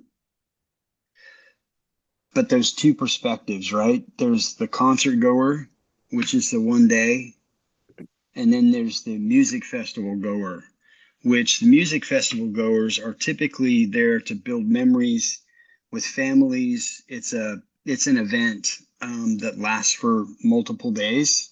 And if you look across the country, festivals are so much different than a concert. Even at Whiskey Fest, they're seeing that they had to actually add the Friday kickoff party because people are filling up their campgrounds on Friday. So they're staying Friday and Saturday and leaving Sunday. So you can see the multi-day events are actually being more sought after than the 1 day events. So that's just my thinking. Yeah. And I think your head's right, Darren. I think my question is, if we switch to a 2-day event, would our costs also decrease by a third?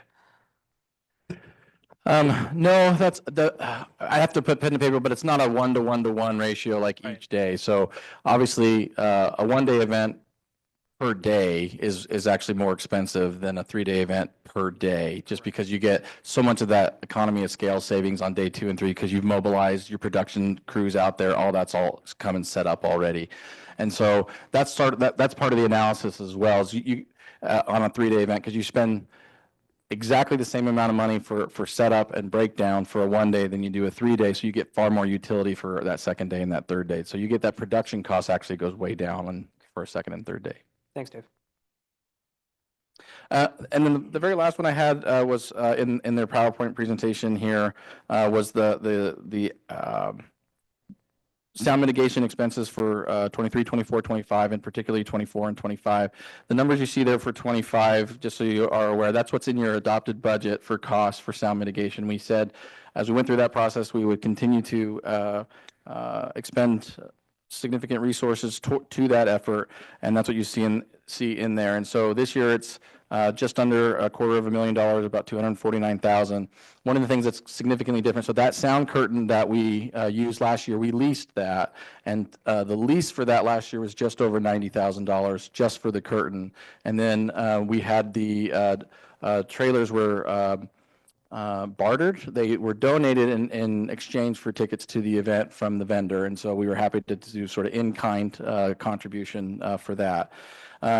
This year, that same trailer owner was unable and or unwilling to barter, and so we purchased those for this year.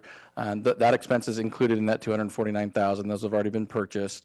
If the event is not approved, the reason why we purchased that, because the risk on that was next to nothing. The vendor that we bought them from said they would sell it back to us, or they would buy it back from us for about 90 cents on the dollar. And so we got it for a little bit of a markup profit there, but basically sort of troubles for having it here. But if the event is approved moving forward, that cost wouldn't regenerate each year. We now would own those.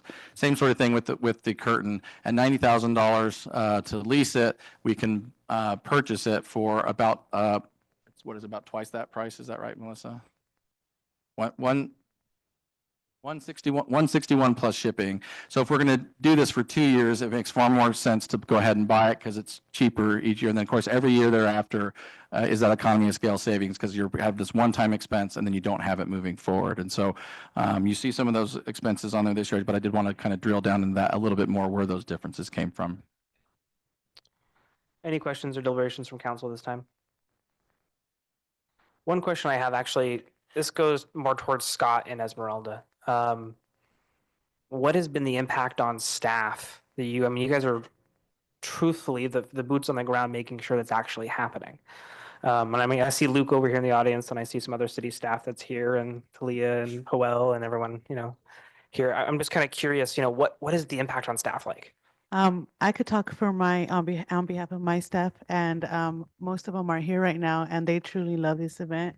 They look forward to it. Most of us reside here in the city of Umatilla, and we're long residents here, and we truly look forward to it. It's pretty exciting for us. It's a lot of hard work, but it's rewarding to see everyone come together. The group of ladies here who said they get a benefit from it. I compiled the data for Dave of where everyone came from, and it's kind of neat to see all the different states and a couple from foreign countries come. It's pretty rewarding for us, and I think I can say that on behalf of my whole team. Scott? Go ahead, Scott, and then I'll expand. Yeah, year one was pretty heavy, just because all the unknowns and all the things that we were kind of dealing with, and it was really all hands on deck for the whole thing from my guys, because we didn't know what to expect. A lot of year two was much easier. It afforded a lot of the guys to not work the whole 3 days, just a day, and we had a lot of volunteers as well that were really good at helping out, and so that kind of thwarted the whole all hands on deck thing. There's a lot of work goes into the prep, getting things together, but it goes together pretty quickly now. We take advantage of our contracts with the DOC as well, so it's a benefit to them. They love working here for us and helping us out. So I mean, we would be doing something else, but it's what we were directed to do, and the guys have really done a good job with it. So and it gives us a chance for the guys to go to the concert as well. So anyway, I haven't had any complaints really. It's just been, we just do the work we're asked to do, and that's it. So thank you both. Appreciate it. Dave?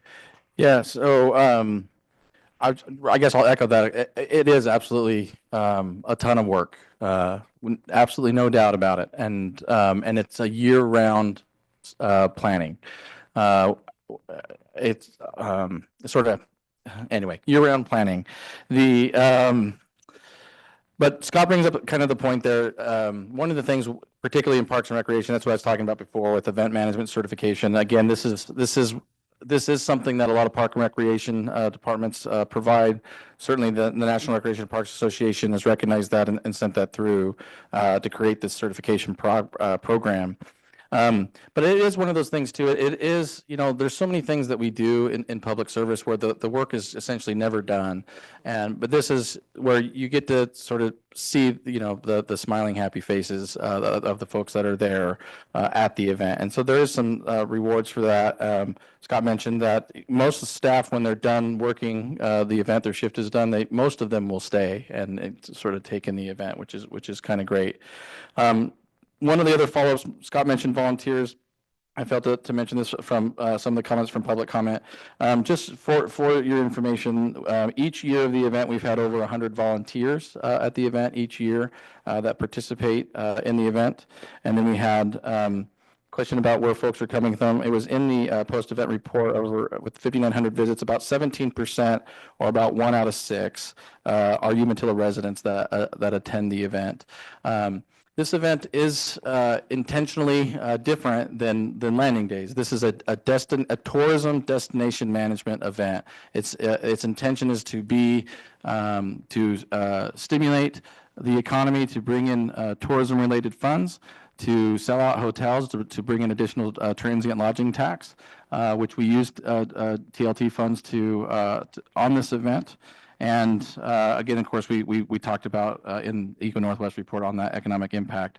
Whereas Landing Days is meant to be that community heritage, community celebration event. It is a free event. We bring everybody in. Both events rely on sponsors, but to certain different levels of sponsorships of the event. So they certainly are similar and comparable, and staff spends a lot of time on both of those, but they do serve a little bit of a different purpose.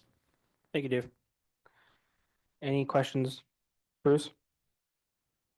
Okay, Dennis, got anything? No, not so much a question. I just, see a lot of the people show up, and a lot of the city does support it. And I think that it's a wonderful thing to have the city for sure. But, I think Mia's right though. We do need to be a little, wear two hats though, and we need to be responsible for whatever decisions we make. But I definitely am in favor of it. And I think it needs to continue. Okay. Wow. I agree with that. I think this is event, it's only happened 2 years so far, along with many other things that have happened in the last 5 years here, has really changed the image of Umatilla throughout the region. And I know my property value has gone up. I just got new homeowners insurance, and they did an appraisal for that, and my house went up over $100,000 in the last 5 years. And everything that's happened in the city is what's caused that. And I think we need to continue with this. We need to continue to work on it. It's not perfect yet. I think at some point it may get to where it does not cost anything, but we pay taxes to get things from government. And I think this is well-spent dollars that is really changing our community. It's one of many things that are, but I think we need to continue with all of them. This city is much better than 20 plus years ago when I moved here. I moved here because I had a view of the Columbia River, not because I wanted to live in Umatilla. Now I want to live here. That's all I've got. Thank you. Katie, anything to add? No, I agree with it. Bless you. I love the festival here, and I think it's putting Umatilla on the map, and I think it's a fun thing to do. And they did put a survey out to the public, and they wanted more things to do in the community. They wanted more events and stuff. So we kind of planned an event out here, and I think it's a great thing. I think it should continue myself. Yeah. I'll skip Darren to last, and then Ms. Funderburk, do you have anything like to add? Oh, yeah, definitely. I definitely do it at least 3 more years. I mean, it's gonna take a while to get to the point where we're ready to go out and make a profit. And yeah, this is such a great event. Yeah. And it's so well for our community. And yeah. We've already invested so much already. Might as well keep on going. And then Councilmember DeFloff on Zoom, would you care to have any comments you'd like to add this evening? No, first of all, I just want to thank all the community members for coming out. I know it's a kind of a contentious topic, and we've kind of beat this horse till it's no longer walking. And I want everybody to know that we as councilmen definitely hear your concern. And you're right, we do need oversight and accountability. I got no problem with that. And as far as transparency goes, I don't think there's any information that's not available. There is a plethora of information if you take the time and look at it. Now, you may not agree with the information that's presented, but it is presented, I think. So with that, you know, I truly believe that we need to at least go 2 years as we move forward. And it's going to take some time to build this up. We all kind of knew that was going to happen. But with the rising cost of everything, I completely get it. A buddy of mine is in the know with Whiskey Fest, and Cody Johnson was over $1 million to go out and do 90 minutes. So I get it. That's just one of the bands that was there. So I completely get it. So I think we need to go at least 2, if not 3 years. Hey, Mr. Mayor, I gotta say one thing too. I could have a potential conflict of interest if my son works the event. I don't know if he's going to or not, but I just figured I'd throw that out there too. I forgot about that. So. Yeah, if he wants to. He's gotta save it for a car, you know. We don't want him on the road. Yeah. He's actually pretty good. Okay, at this time, council, if there's no further other deliberations at this time, looking for a motion. Mr. Mayor, I would make a motion to approve Rock the Locks Music Festival for 3 additional years through 2028, with the expectation of receiving a post-event report by December 31st following each event, as well as annual progress report by July 31st on key festival success measures, and further direct staff to prepare a formal resolution of this approval to be brought before the council at our next scheduled regular meeting on August 5th, 2025. Thank you for your motion. Looking for a second. I'll second. Well, give it a key. Yeah. This time, can we get a roll call? Counselor Funderburg. Counselor Jeff Loff. Aye. Counselor Katie McMillan. Aye. Counselor Smith. Aye. Counselor Dennis McMillan. Aye. Counselor McLean. Aye. Okay, you guys have it. We're doing Rock the Locks the next 3 years.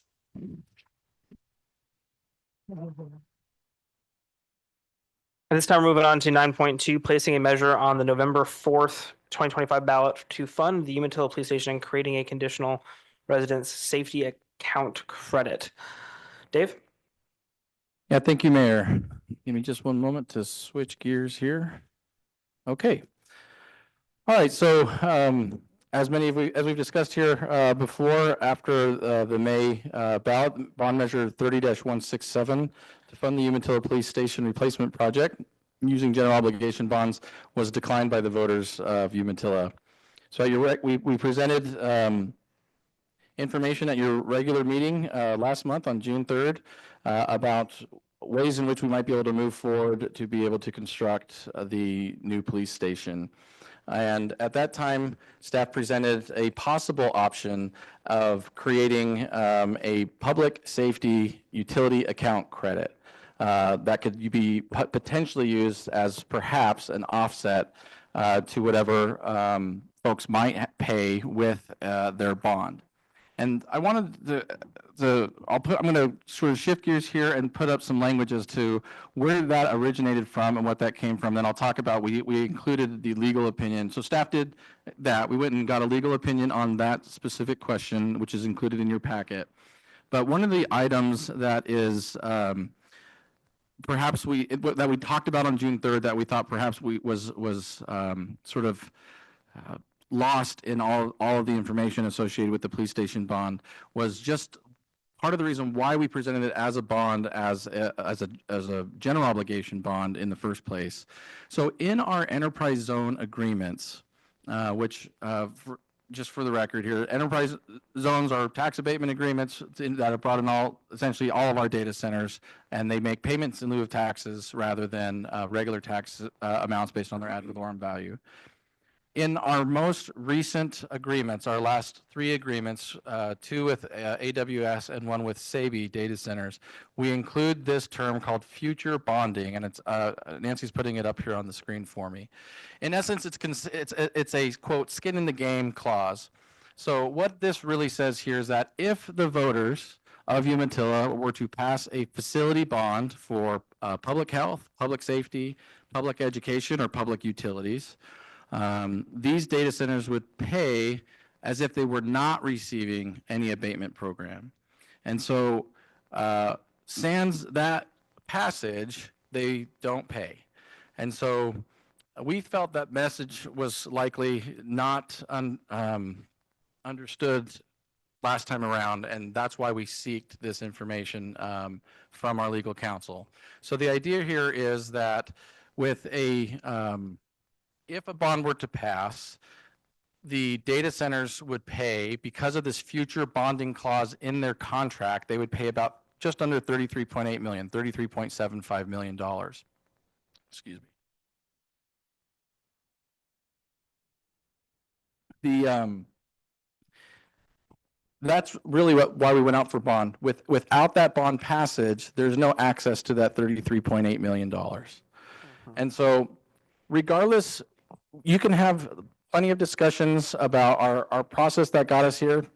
A lot of really great points made, many of which I would even agree with, about perhaps our levels of engagement with the community. Though we did do surveys, we did put information out, we did have community engagement.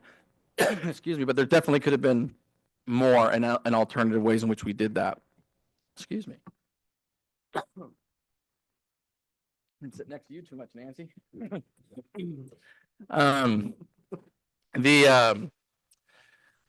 But without the GeoBond passage, no matter what, a full faith and credit bond would be paid 100% through the general obligation. I'm going to have you take that over for me for a second. I am losing my mouth.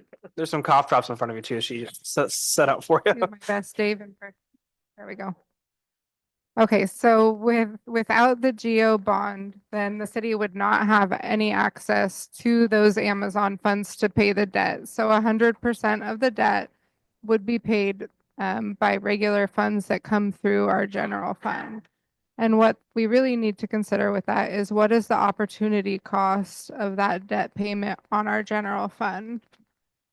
Would it be a better use to access the Amazon funds and not have the contribution from the general fund, or pay from the general fund? And what is the opportunity cost? What can we not spend the approximately $1.5 million a year on other projects that we have in the queue? What would we sacrifice in order to make that?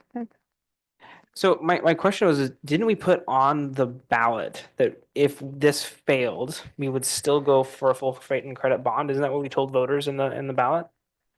So why would we go back on what we told voters we would do? Excuse me. We can definitely still do that. So I would say that that option is still very much on the table. In fact, it's part of your option list here tonight. But as we discussed at the June meeting, and happy to repeat it here again, is that we felt that in the midst of all the information that went out about the police station, and controversy maybe even associated with it, it's too big. Land was purchased more than it should have been. It's in the wrong location, or any of those kinds of things. And we can have those discussions more if we'd like to continue to do that. But the idea here is that the biggest concern that we heard was, we don't want to have an unnecessary burden on the taxpayer to build this police station. And what is interesting with this, and why we brought this back as a potential option with the credit here, is that if we do a full faith and credit, the residential taxpayer and all taxpayers are picking up the entire amount of that loan, which is about $1.5, $1.6 million. If the GEO bond passes and we do a credit from the general fund equal to the same amount that residential taxpayer pays. So if you're a resident taxpayer and you paid $50 that went towards the GEO bond, we can use general fund dollars, not bond fund dollars, and give you that same $50 that you paid and credit it to your utility account, probably in December. And your cost is now a net zero. And that costs the general fund about $115,000 a year. So the question is, do you want the general fund to pay $115,000 a year if the GEO bond passes? Or do you want the general fund to pay $1.5 or $1.6 million a year if you go to a full faith and credit? We don't believe that that message was clearly understood. And if we create this, it is by its very nature an incentive. The legal question that we asked the League of Oregon Cities was quite basic. The city of Hermiston charges its residents $5 a month on its utility bill called a public safety fee. If by its very nature, we can charge a fee for a service, can we give a credit for the same service? Can we do the inverse? And so that's the question that we asked the League of Oregon Cities, and that's what you have in your your legal opinion from them is, yes, you absolutely can do that. So it's like a win-win. You get to unlock the Amazon, the 33 million or 33.75 or whatever it was, and then you get, I mean, then of course I hate taxes, man. You know, I hate taxes, but like, it would be kind of like it's not the burden on the taxpayer anymore. It's shifting it back. So Yeah, I get that. My so concern though. what are your thoughts on that? My concern, I get the math. The math's out. Sounds great. Yeah. Look good on paper. But we voted as a council that if the bond failed, we would go out for an in faith and credit loan. We Sure, said we that. still have that option. Caden, it doesn't make sense. But that's what we It voted doesn't on. make sense. Why would we not take it back to the voters? Especially if it's going to be net zero and we have Amazon on the hook for $33.8 million. I mean, Because that's really, what we told the voters to because do. we happened to said something? Well, that's ridiculous.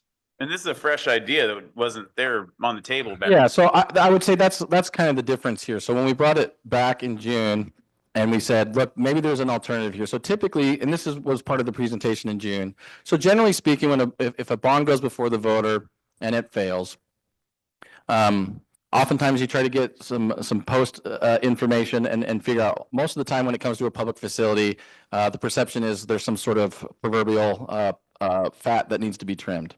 And so a lot of times they'll say, okay, I'll present a $30 million project and I'll bring it back to you as a $25 million project or something similar like that. What we have tried to say here is with McKenzie Architecture, Shervinell, our police department, and our analysis that we've done on this, we still feel very confident that the scope of the building and the facility is what it needs to be. And you guys have been able, and you're going to hear it again a little bit later tonight, but we know that Umatilla is growing, and we know that housing is going to, we are anticipating, we are in the middle of a housing boom in Umatilla already. We've been building about over 100 homes last year and the year before that. We're anticipating that to likely double in as little as 2 years. Over 200 homes a year are very likely going to occur here. It's not slowing down. We are not part of the normal trends in maybe some of the other 200 plus cities in Oregon. This is what's happening here with us. And so the idea here is that we believe some of the feedback we got was, well, the building's too big. Why are we building it too big? And now that we have our estimates and we've seen what's growing there, staff is actually concerned that it's not big enough. And that's why we actually have room for future expansion to where the shed building is, and that could be converted or moved, and those kinds of things. We have options for us to expand in the future. So the idea here is that we'd be able to. So we looked at that. So we had confidence in the size of the building. We didn't think there was anything to trim there. Our cost estimates we felt were right. So there wasn't really anything to trim here. So the thought was, okay, well maybe we can come up with an incentive instead. We do incentives all the time. And we do incentives for specific demographics in our community all the time. For example, we have our business grant and our downtown grant. Those are available only to a downtown business or only to a business. They're not available to a residential taxpayer. They're available only to a business taxpayer. This is a program that would be available only to a residential taxpayer, not to a business, not to an industry. And so we asked that question specifically to the league as well. Can we do it to a specific group? Can we incentivize a program? And they said, yes, you can do that. I get how the economics math out. I get it. Darren, I'm not going to disagree with you. It makes total, complete sense. My concern is I'm worried that if we send this back out to taxpayers and we didn't do what we said we would do, we're going to lose face. We right here today publicly, we're saying like, hey, we got a better plan and we want to present this to the public. And if it goes back to the public and then they vote no on it, then, I mean, then we're going to have to go back to the drawing board. I get what you're saying. But we told the public that if they voted no in our language, that we would go ahead and do a full faith and credit loan. Right. I get that. So let me get this right. Mayor, you're asking me to go back to the voters and say, nope, we're not going to allow you to have a net zero. We're actually going to take 1 point some million every year out of our general budget. So if I can, No, because that's already the conversation that we've already had. I can put it on the screen, but so this, it's hard to sell, but I can put it on the screen in a minute. But what we put on our is exactly this, Mr. Mayor, was the proposed, if the measure does not pass, it says the proposed station would not be funded with a general obligation bond and property taxes would not increase. The city of Umatilla would seek other funding options for the project, including a full faith and credit loan with debt services paid from the general fund. So that's what, I mean, that is what we're doing. We would look at other we would look at other funding options for the project. So we brought back in June other funding options, including a full faith and credit. That is still on the table. And so that's the idea there, is that I believe with Councilor McMillan, what he said, if you were to go to a bond and they still voted no, at that point you've exhausted, I believe, any options that would be available. Full faith and credit would be your only option at that point. And Mr. Mayor, I got to ask you, like, if, in your opinion, which is the better one? Is it going with the full faith credit, or is it this idea where there's no burden on the taxpayer and it's instead of spending the 1.7 million, it's a substantial. In your opinion, which one's better? Which one makes more sense than Absolutely doing what we're talking about here. I have no disagreement about it's better. But my concern is that we told the taxpayers that we would potentially look at doing other options. We were looking at doing other options and looking at doing a full faith and credit loan. My And concern we is found that another option, so that's what we need to go for. And he Yeah. said it was we're proposing, proposed. this is what we're proposing. So it doesn't say this is what we for sure are doing. It's like we're proposing this. And I'll take full blame if anyone wants to So blame on anyone I for feel anything. actually okay with it. I'm not It's playing a like, blame hey, game. I'm saying came I'm up not with- playing No, a blame game. I understand what you're saying. My do. concern is Yeah, that, but you're asking questions like you're saying that we're basically lying to the community, and we're Yeah. not. It says we're right not. in the statement that we're going to look for options. We looked for options. We found one at net zero, mind you. So if somebody can't get behind net zero to our community, I don't think that's very favorable for our community. good point. If I could interject a little bit as well, I guess, but I want to say I understand the point very much, Mayor. I guess for me, I would frame it a little bit different. This might sound self-serving, but this is one of the greatest councils in all of Oregon. I'm just going to be very biased for a minute. One of the things that I love working here, what I love what's going on, is that we are progressive, and when we get new information, we're not afraid to pivot. We did that. You asked us to go look for other options and alternatives. We found a very creative one. One so much that the League of Oregon Cities says, as far as I'm aware, nobody has done this before. Nobody's come up with an actual credit on an account, because you know why? Nobody has future bonding in an enterprise zone agreement. We're the first ones to do that. Now, Hermiston and Boardman copied us and did it at the exact same time that we did, but nobody has that. These are new things that we've done, that we worked really hard to do, to sort of flip the scale in our favor in these enterprise zone agreements. And so now we work really hard to get them. A yes vote here is that key that unlocks the vault to $33.8 million. And so I very much understand that we definitely put in our information, and I said it there, that we'll seek other options, including a full faith and credit. We absolutely said that. And I'm just trying to say that is still an option, and that is still something we would seek. But we are doing exactly what we also said, seek other funding options. We found an option that's in between, that creates a net zero solution to residential taxpayer. And it doesn't matter if they pay $20 or $50, we'll be able to make that report so it's penny for what they paid. And so in this regard, we take advantage of both the economic development contracts that we worked really hard to get, and that other taxing districts are utilizing, and one in which that we have a creative way to do it, because we have general fund dollars, which are solely discretionary funds that we can spend on what we feel is the best benefit. So for me, that's why staff in this case is saying that financially, this seems to make the most sense. It's $115,000 from the general fund if this passes, versus about $1.5 million from the general fund if it does not. Thank you. Any questions from staff or sorry, any questions from council this time? Yeah, I have a couple. One, when would this go on the ballot? Is this the November? Yeah, so great question. I apologize for not actually giving you those timelines. Yes, this would go on to the November ballot. The deadline to file with the county elections office is August 15th. And so this would go on your very next council meeting, August 5th, regular meeting agenda. You would, excuse me, you would need to pass a resolution at that meeting in order for us to have the time in order to put it onto the ballot. And do you have a plan to explain this to the voters? Because I read it all and I understood what was going on, and I wasn't on council at that point. I think a lack of education or not getting that out to the voters was the reason it failed. And if we take it back again and still don't educate, it's going to fail again. And I don't want to see that happen, because the most logical thing is to grab that $33 million any way we can. So do you have a plan for that? We have an outline for that. So let me explain, let me rewind a little bit with Measure 167. It was important, so the Secretary of State's office has a program called Safe Harbor. It's a voluntary program, it's not required, but it's one that we very much wanted to participate in. But it can be time clunky and time consuming to get through. So the very short version of that is we can draft up practical and impartial materials, factual and impartial materials, send that to the Secretary of State's office for review. They have 5 business days to review it and then send back their edits. If even one comma, period, dotted I is incorrect, the whole document is incorrect.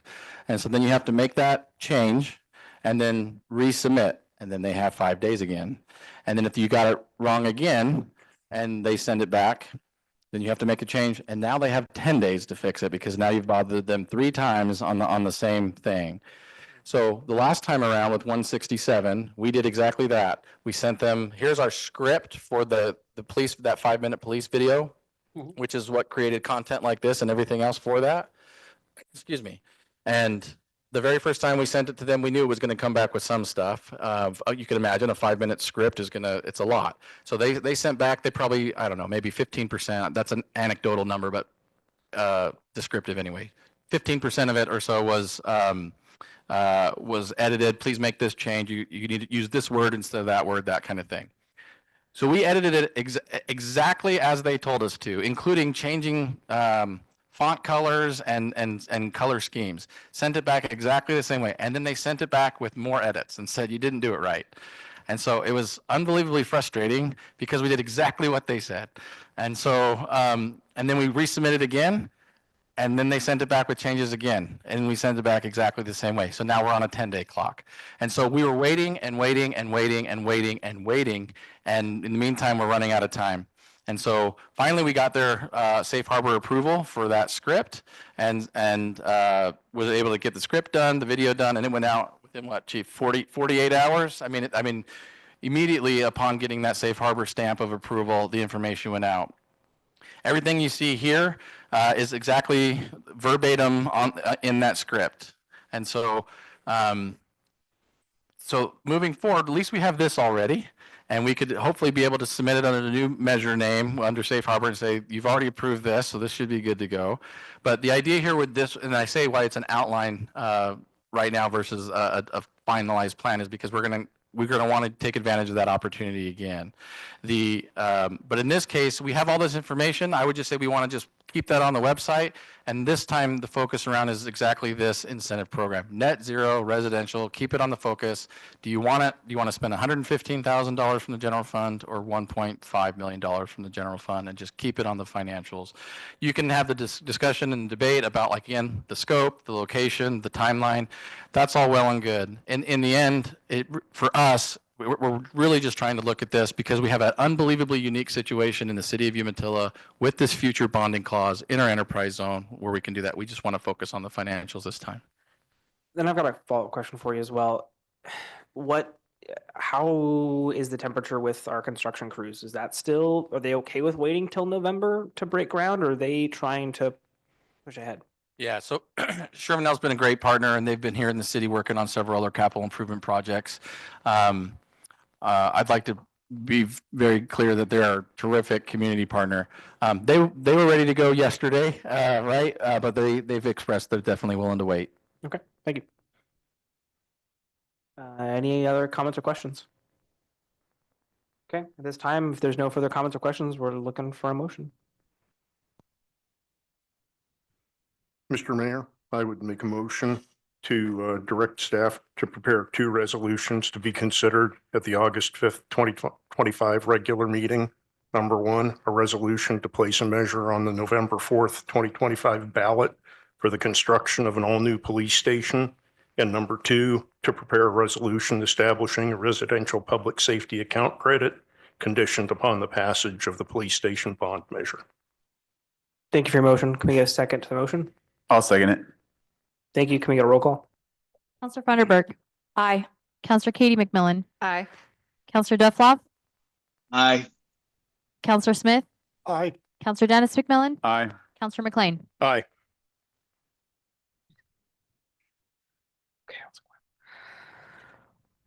Okay, the ayes have it. Moving on now to 9.3, declaring a vacancy on the planning commission. At this time, we're looking for a motion to accept the resignation and declare a vacancy for Mr. Lionel Smith. Congratulations, by the way. Mr. Mayor, I'd like to make a motion. We approve the vacancy on the planning commission of Lyle Smith. Thank you. Oh, and to accept the, and to declare a vacancy and to accept the resignation. Oh, to accept the resignation and accept a vacancy. Thank you. Declare a vacancy. Perfect. Yeah. Can we get a second to the motion, please? I'll second that. Thank you. Can we get a roll call? Counselor Funderburk. Aye. Counselor Duffloff. Aye. Counselor Katie McMillan. Aye. Counselor Smith. Aye. Counselor Dennis McMillan. Aye. Counselor McLean. Aye. This time, we're also looking to declare a vacancy, moving on, sorry, 9.4, declaring a vacancy for the Parks and Rec Advisory Committee. This time, is there any questions about accepting Mr. Escamilla's vacancy at this time? Okay, looking for a motion. You became staff though, right? Well, he became staff, so he became a staff member, so we gotta kick him out of the commission. All right. Yeah.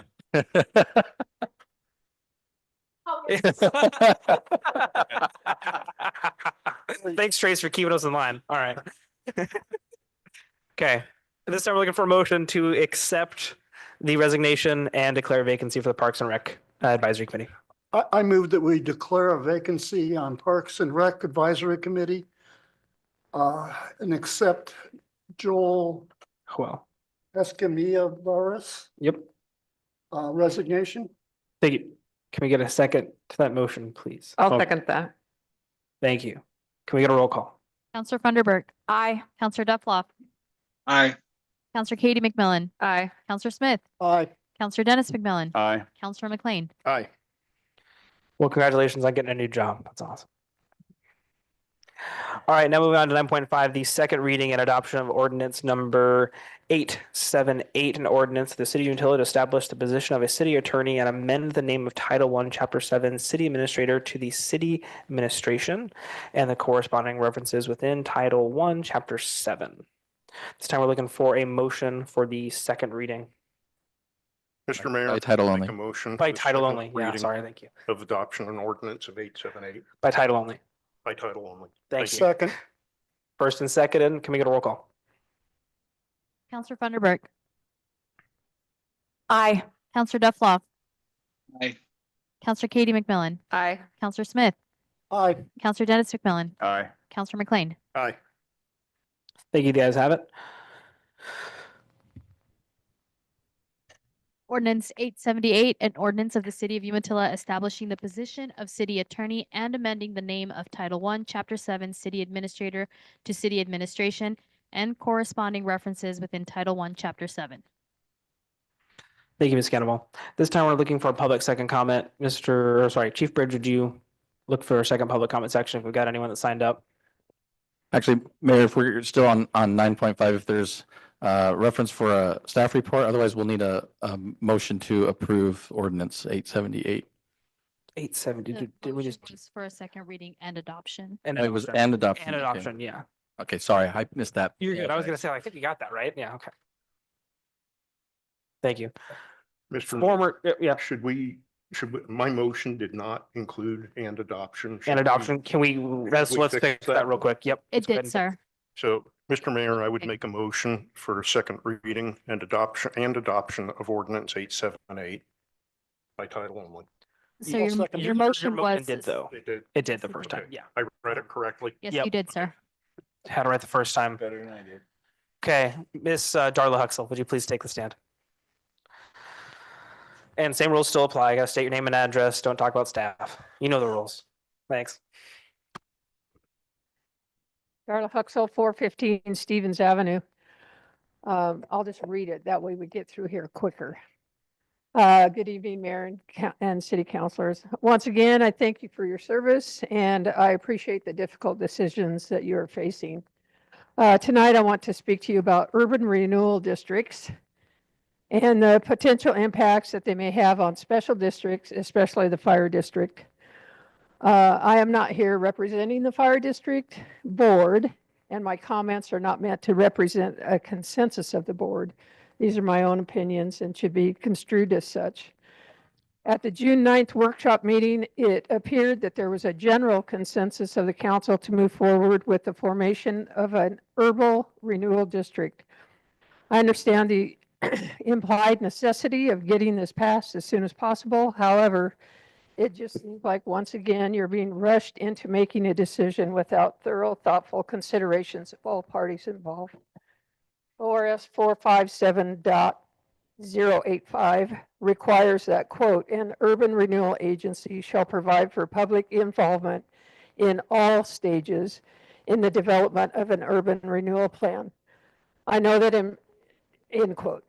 I know that in previous council meetings, Mr. Stockdale said that he would reach out to the special districts. However, I am asking you, as a governing body making these decisions, to contact us yourself, get to know what we're about, and how freezing tax revenue could have a consequential impact on future services that we provide. House Bill 2174, approved in 2019, also requires that special districts affected by an urban renewal district be afforded the opportunity to be made aware and respond to the plan prior to the agency presenting the plan for approval, which this is currently ORS 457.089, paragraph 2. As I have stated before in many council meetings, I will continue to advocate for special districts and how decisions that are brought before you have a direct impact on our ability to provide our services. I'll remind you again, the fire district's annual budget is around $2 million. Since the beginning of this year, the city's monthly paid invoices are as follows. January, 1.9 million. February, 1.1 million. March, 2.3 million. April, 1.6 million. May, 2.6 million. June, 1.9 million. Again, the fire district's annual budget is around $2 million.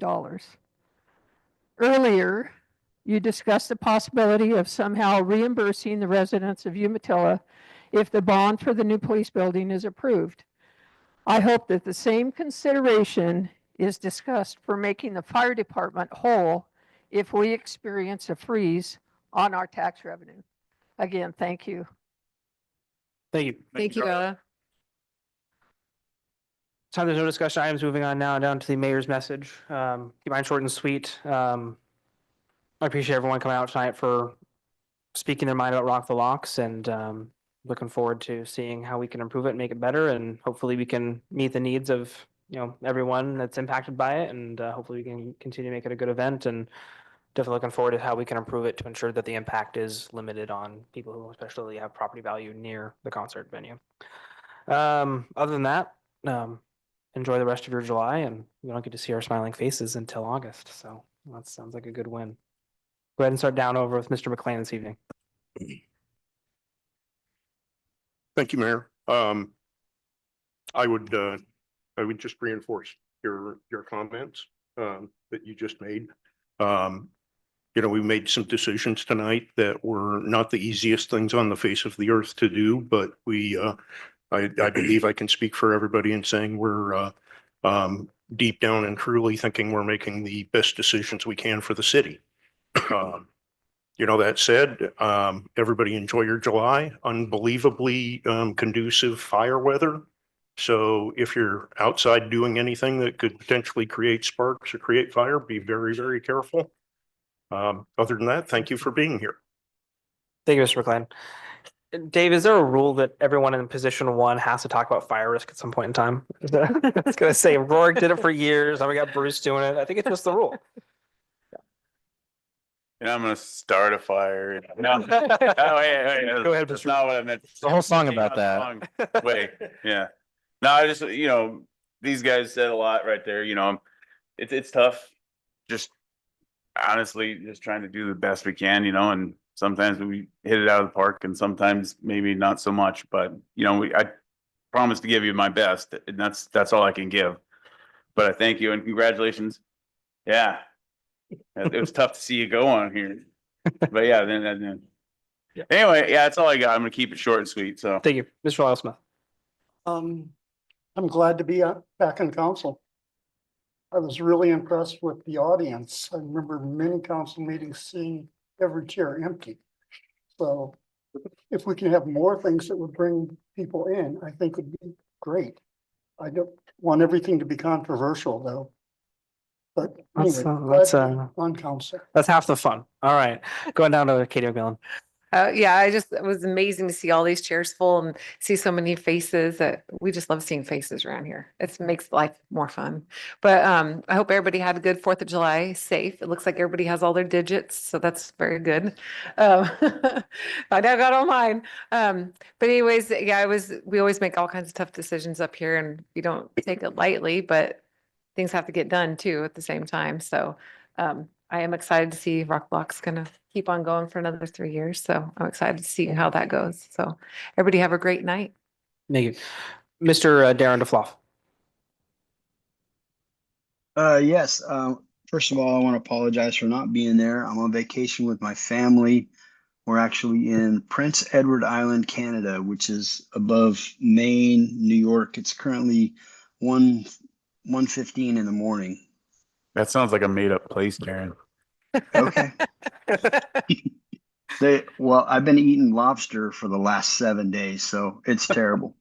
That sounds terrible. Yes. I want to tell the community events, Esmeralda, your team is knocking it out of the park. I see all the social media stuff. You guys got so much going on. I really appreciate that. I know we're getting community engagement and we're taking care of the kiddos and getting things done. That's fantastic. And also same thing, social media. I don't think we've been as transparent as we have. I mean, it's just great to see everything. It just kind of keeps everybody in the mix. So I really, really appreciate that. Again, I do want to thank everybody for showing up and stating your opinions. And, there's a lot of stuff on social media going around right now. People have difference of opinions, but a difference of opinion, we still have to be human and understand that we all have the right to have a difference of opinion. And it's not my job to change your mind, nor is it yours to change mine. So it's our job to be conducive with each other, be respectful, and be able to concede and find a common goal and a common ground. And I think that we try and do that every time we have a meeting, anything to do with our community. I truly believe that we go in with our hearts open and our minds open to make the best decision in front of us at the time. So again, thank you for all the community being there. We greatly appreciate it. And thank you to the staff as well. And also thank you to the council and to the mayor for having discussions. I love it. Thank you, Mr. Dufloff. Going down to Ms. Funderburg. I just want to say thank you. Yep. Before I get in trouble by Nancy. I just want to say again, thank you for everyone for coming. And yeah, I'm thinking about how I moved here many years ago, and how actually, I'm sorry to say this, embarrassed I was there was nothing here. I mean, this is 30 some years ago. And I remember there was no job, no teaching jobs. And so I took this one here because I needed a job. There was no shortage, there was shortages and I needed a job. So I took it here. I'll only stay here a couple of years, but I stayed. And I remember the landing days parade. It was 5 minutes long, and then they'd be done. And I remember just going, oh my gosh, and there was nothing and nothing. And now look where we are. I mean, I remember the first year landing days parade, I'm like, what has been going for 20 minutes? And now it's even longer. And it's just such a delight to see how just everything is just grown, and how the city is just forward thinking. And thank you for where you've brought our town. And wow. And you, I agree with everything you said, Dave, that how like we pivot with how we're growing, and we have to go with how we're growing, and we just can't stay where we are. And just, I know I want us to still partly remain a small town, but sometimes we want people to come to us and be this place that will draw people and their families, and then they can leave, and then we can be, and then they can come again. But we're gonna have to be like the Pendleton Roundup. It is gonna be noisy and rowdy and loud, but you know what? That's okay. That's like once a year, and we can do these fun things once a year, and it can be noisy and loud. But I am just so proud of Umatilla and where we've come. And so, yeah, that's all I'm going to say, but I'm just very excited for our community and now, and how it is. So thank you. That's Well, all I have to say. For the record, I love your passion, Corinne. Yeah. Thank you. I was gonna say, Korean stay golden, never change. Trade for so long now. But look what we have now, and the marina and everything. Yeah, that's it. Okay, at this time, council, we're looking for Mayor. a motion to go into executive session. Oh, is there one more thing? Yep. Can I make one quick announcement before you do that? Go. Just because we had kind of two comments. One, reminder, 6:30 next week, you have a joint session, planning council, council planning commission meeting. So I know you said August, but we got you next week too, Mayor. Sorry. That goes. And then I'll leave it at that. Okay. I have one. Oh. If you have not signed up for League of Oregon Cities and you would like to attend, please let me know. It's in October. It's taking place 2nd, 3rd, and 4th of October in Portland. Okay, this time, council, we're looking for a motion to go into executive session. Is that all from staff? Okay. Mr. Mayor, I would make a motion to close regular session and move to executive session. Thank you. Can we get a second motion, please? Mr. Smith seconded it. Can we get a roll call? Counselor Funderburk. Aye. Counselor Duffloff. Aye. Counselor Katie McMillan. Aye. Counselor Smith. Aye. Counselor Dennis McMillan. Aye. Counselor McLean. Aye. Okay, I'll need a moment to switch over to Ayes executive have it. session. 30-second bio break. Go fast. 30-second, Yeah, 30 seconds is all you need. 2-minute bio break. We're gonna switch over. 30 seconds.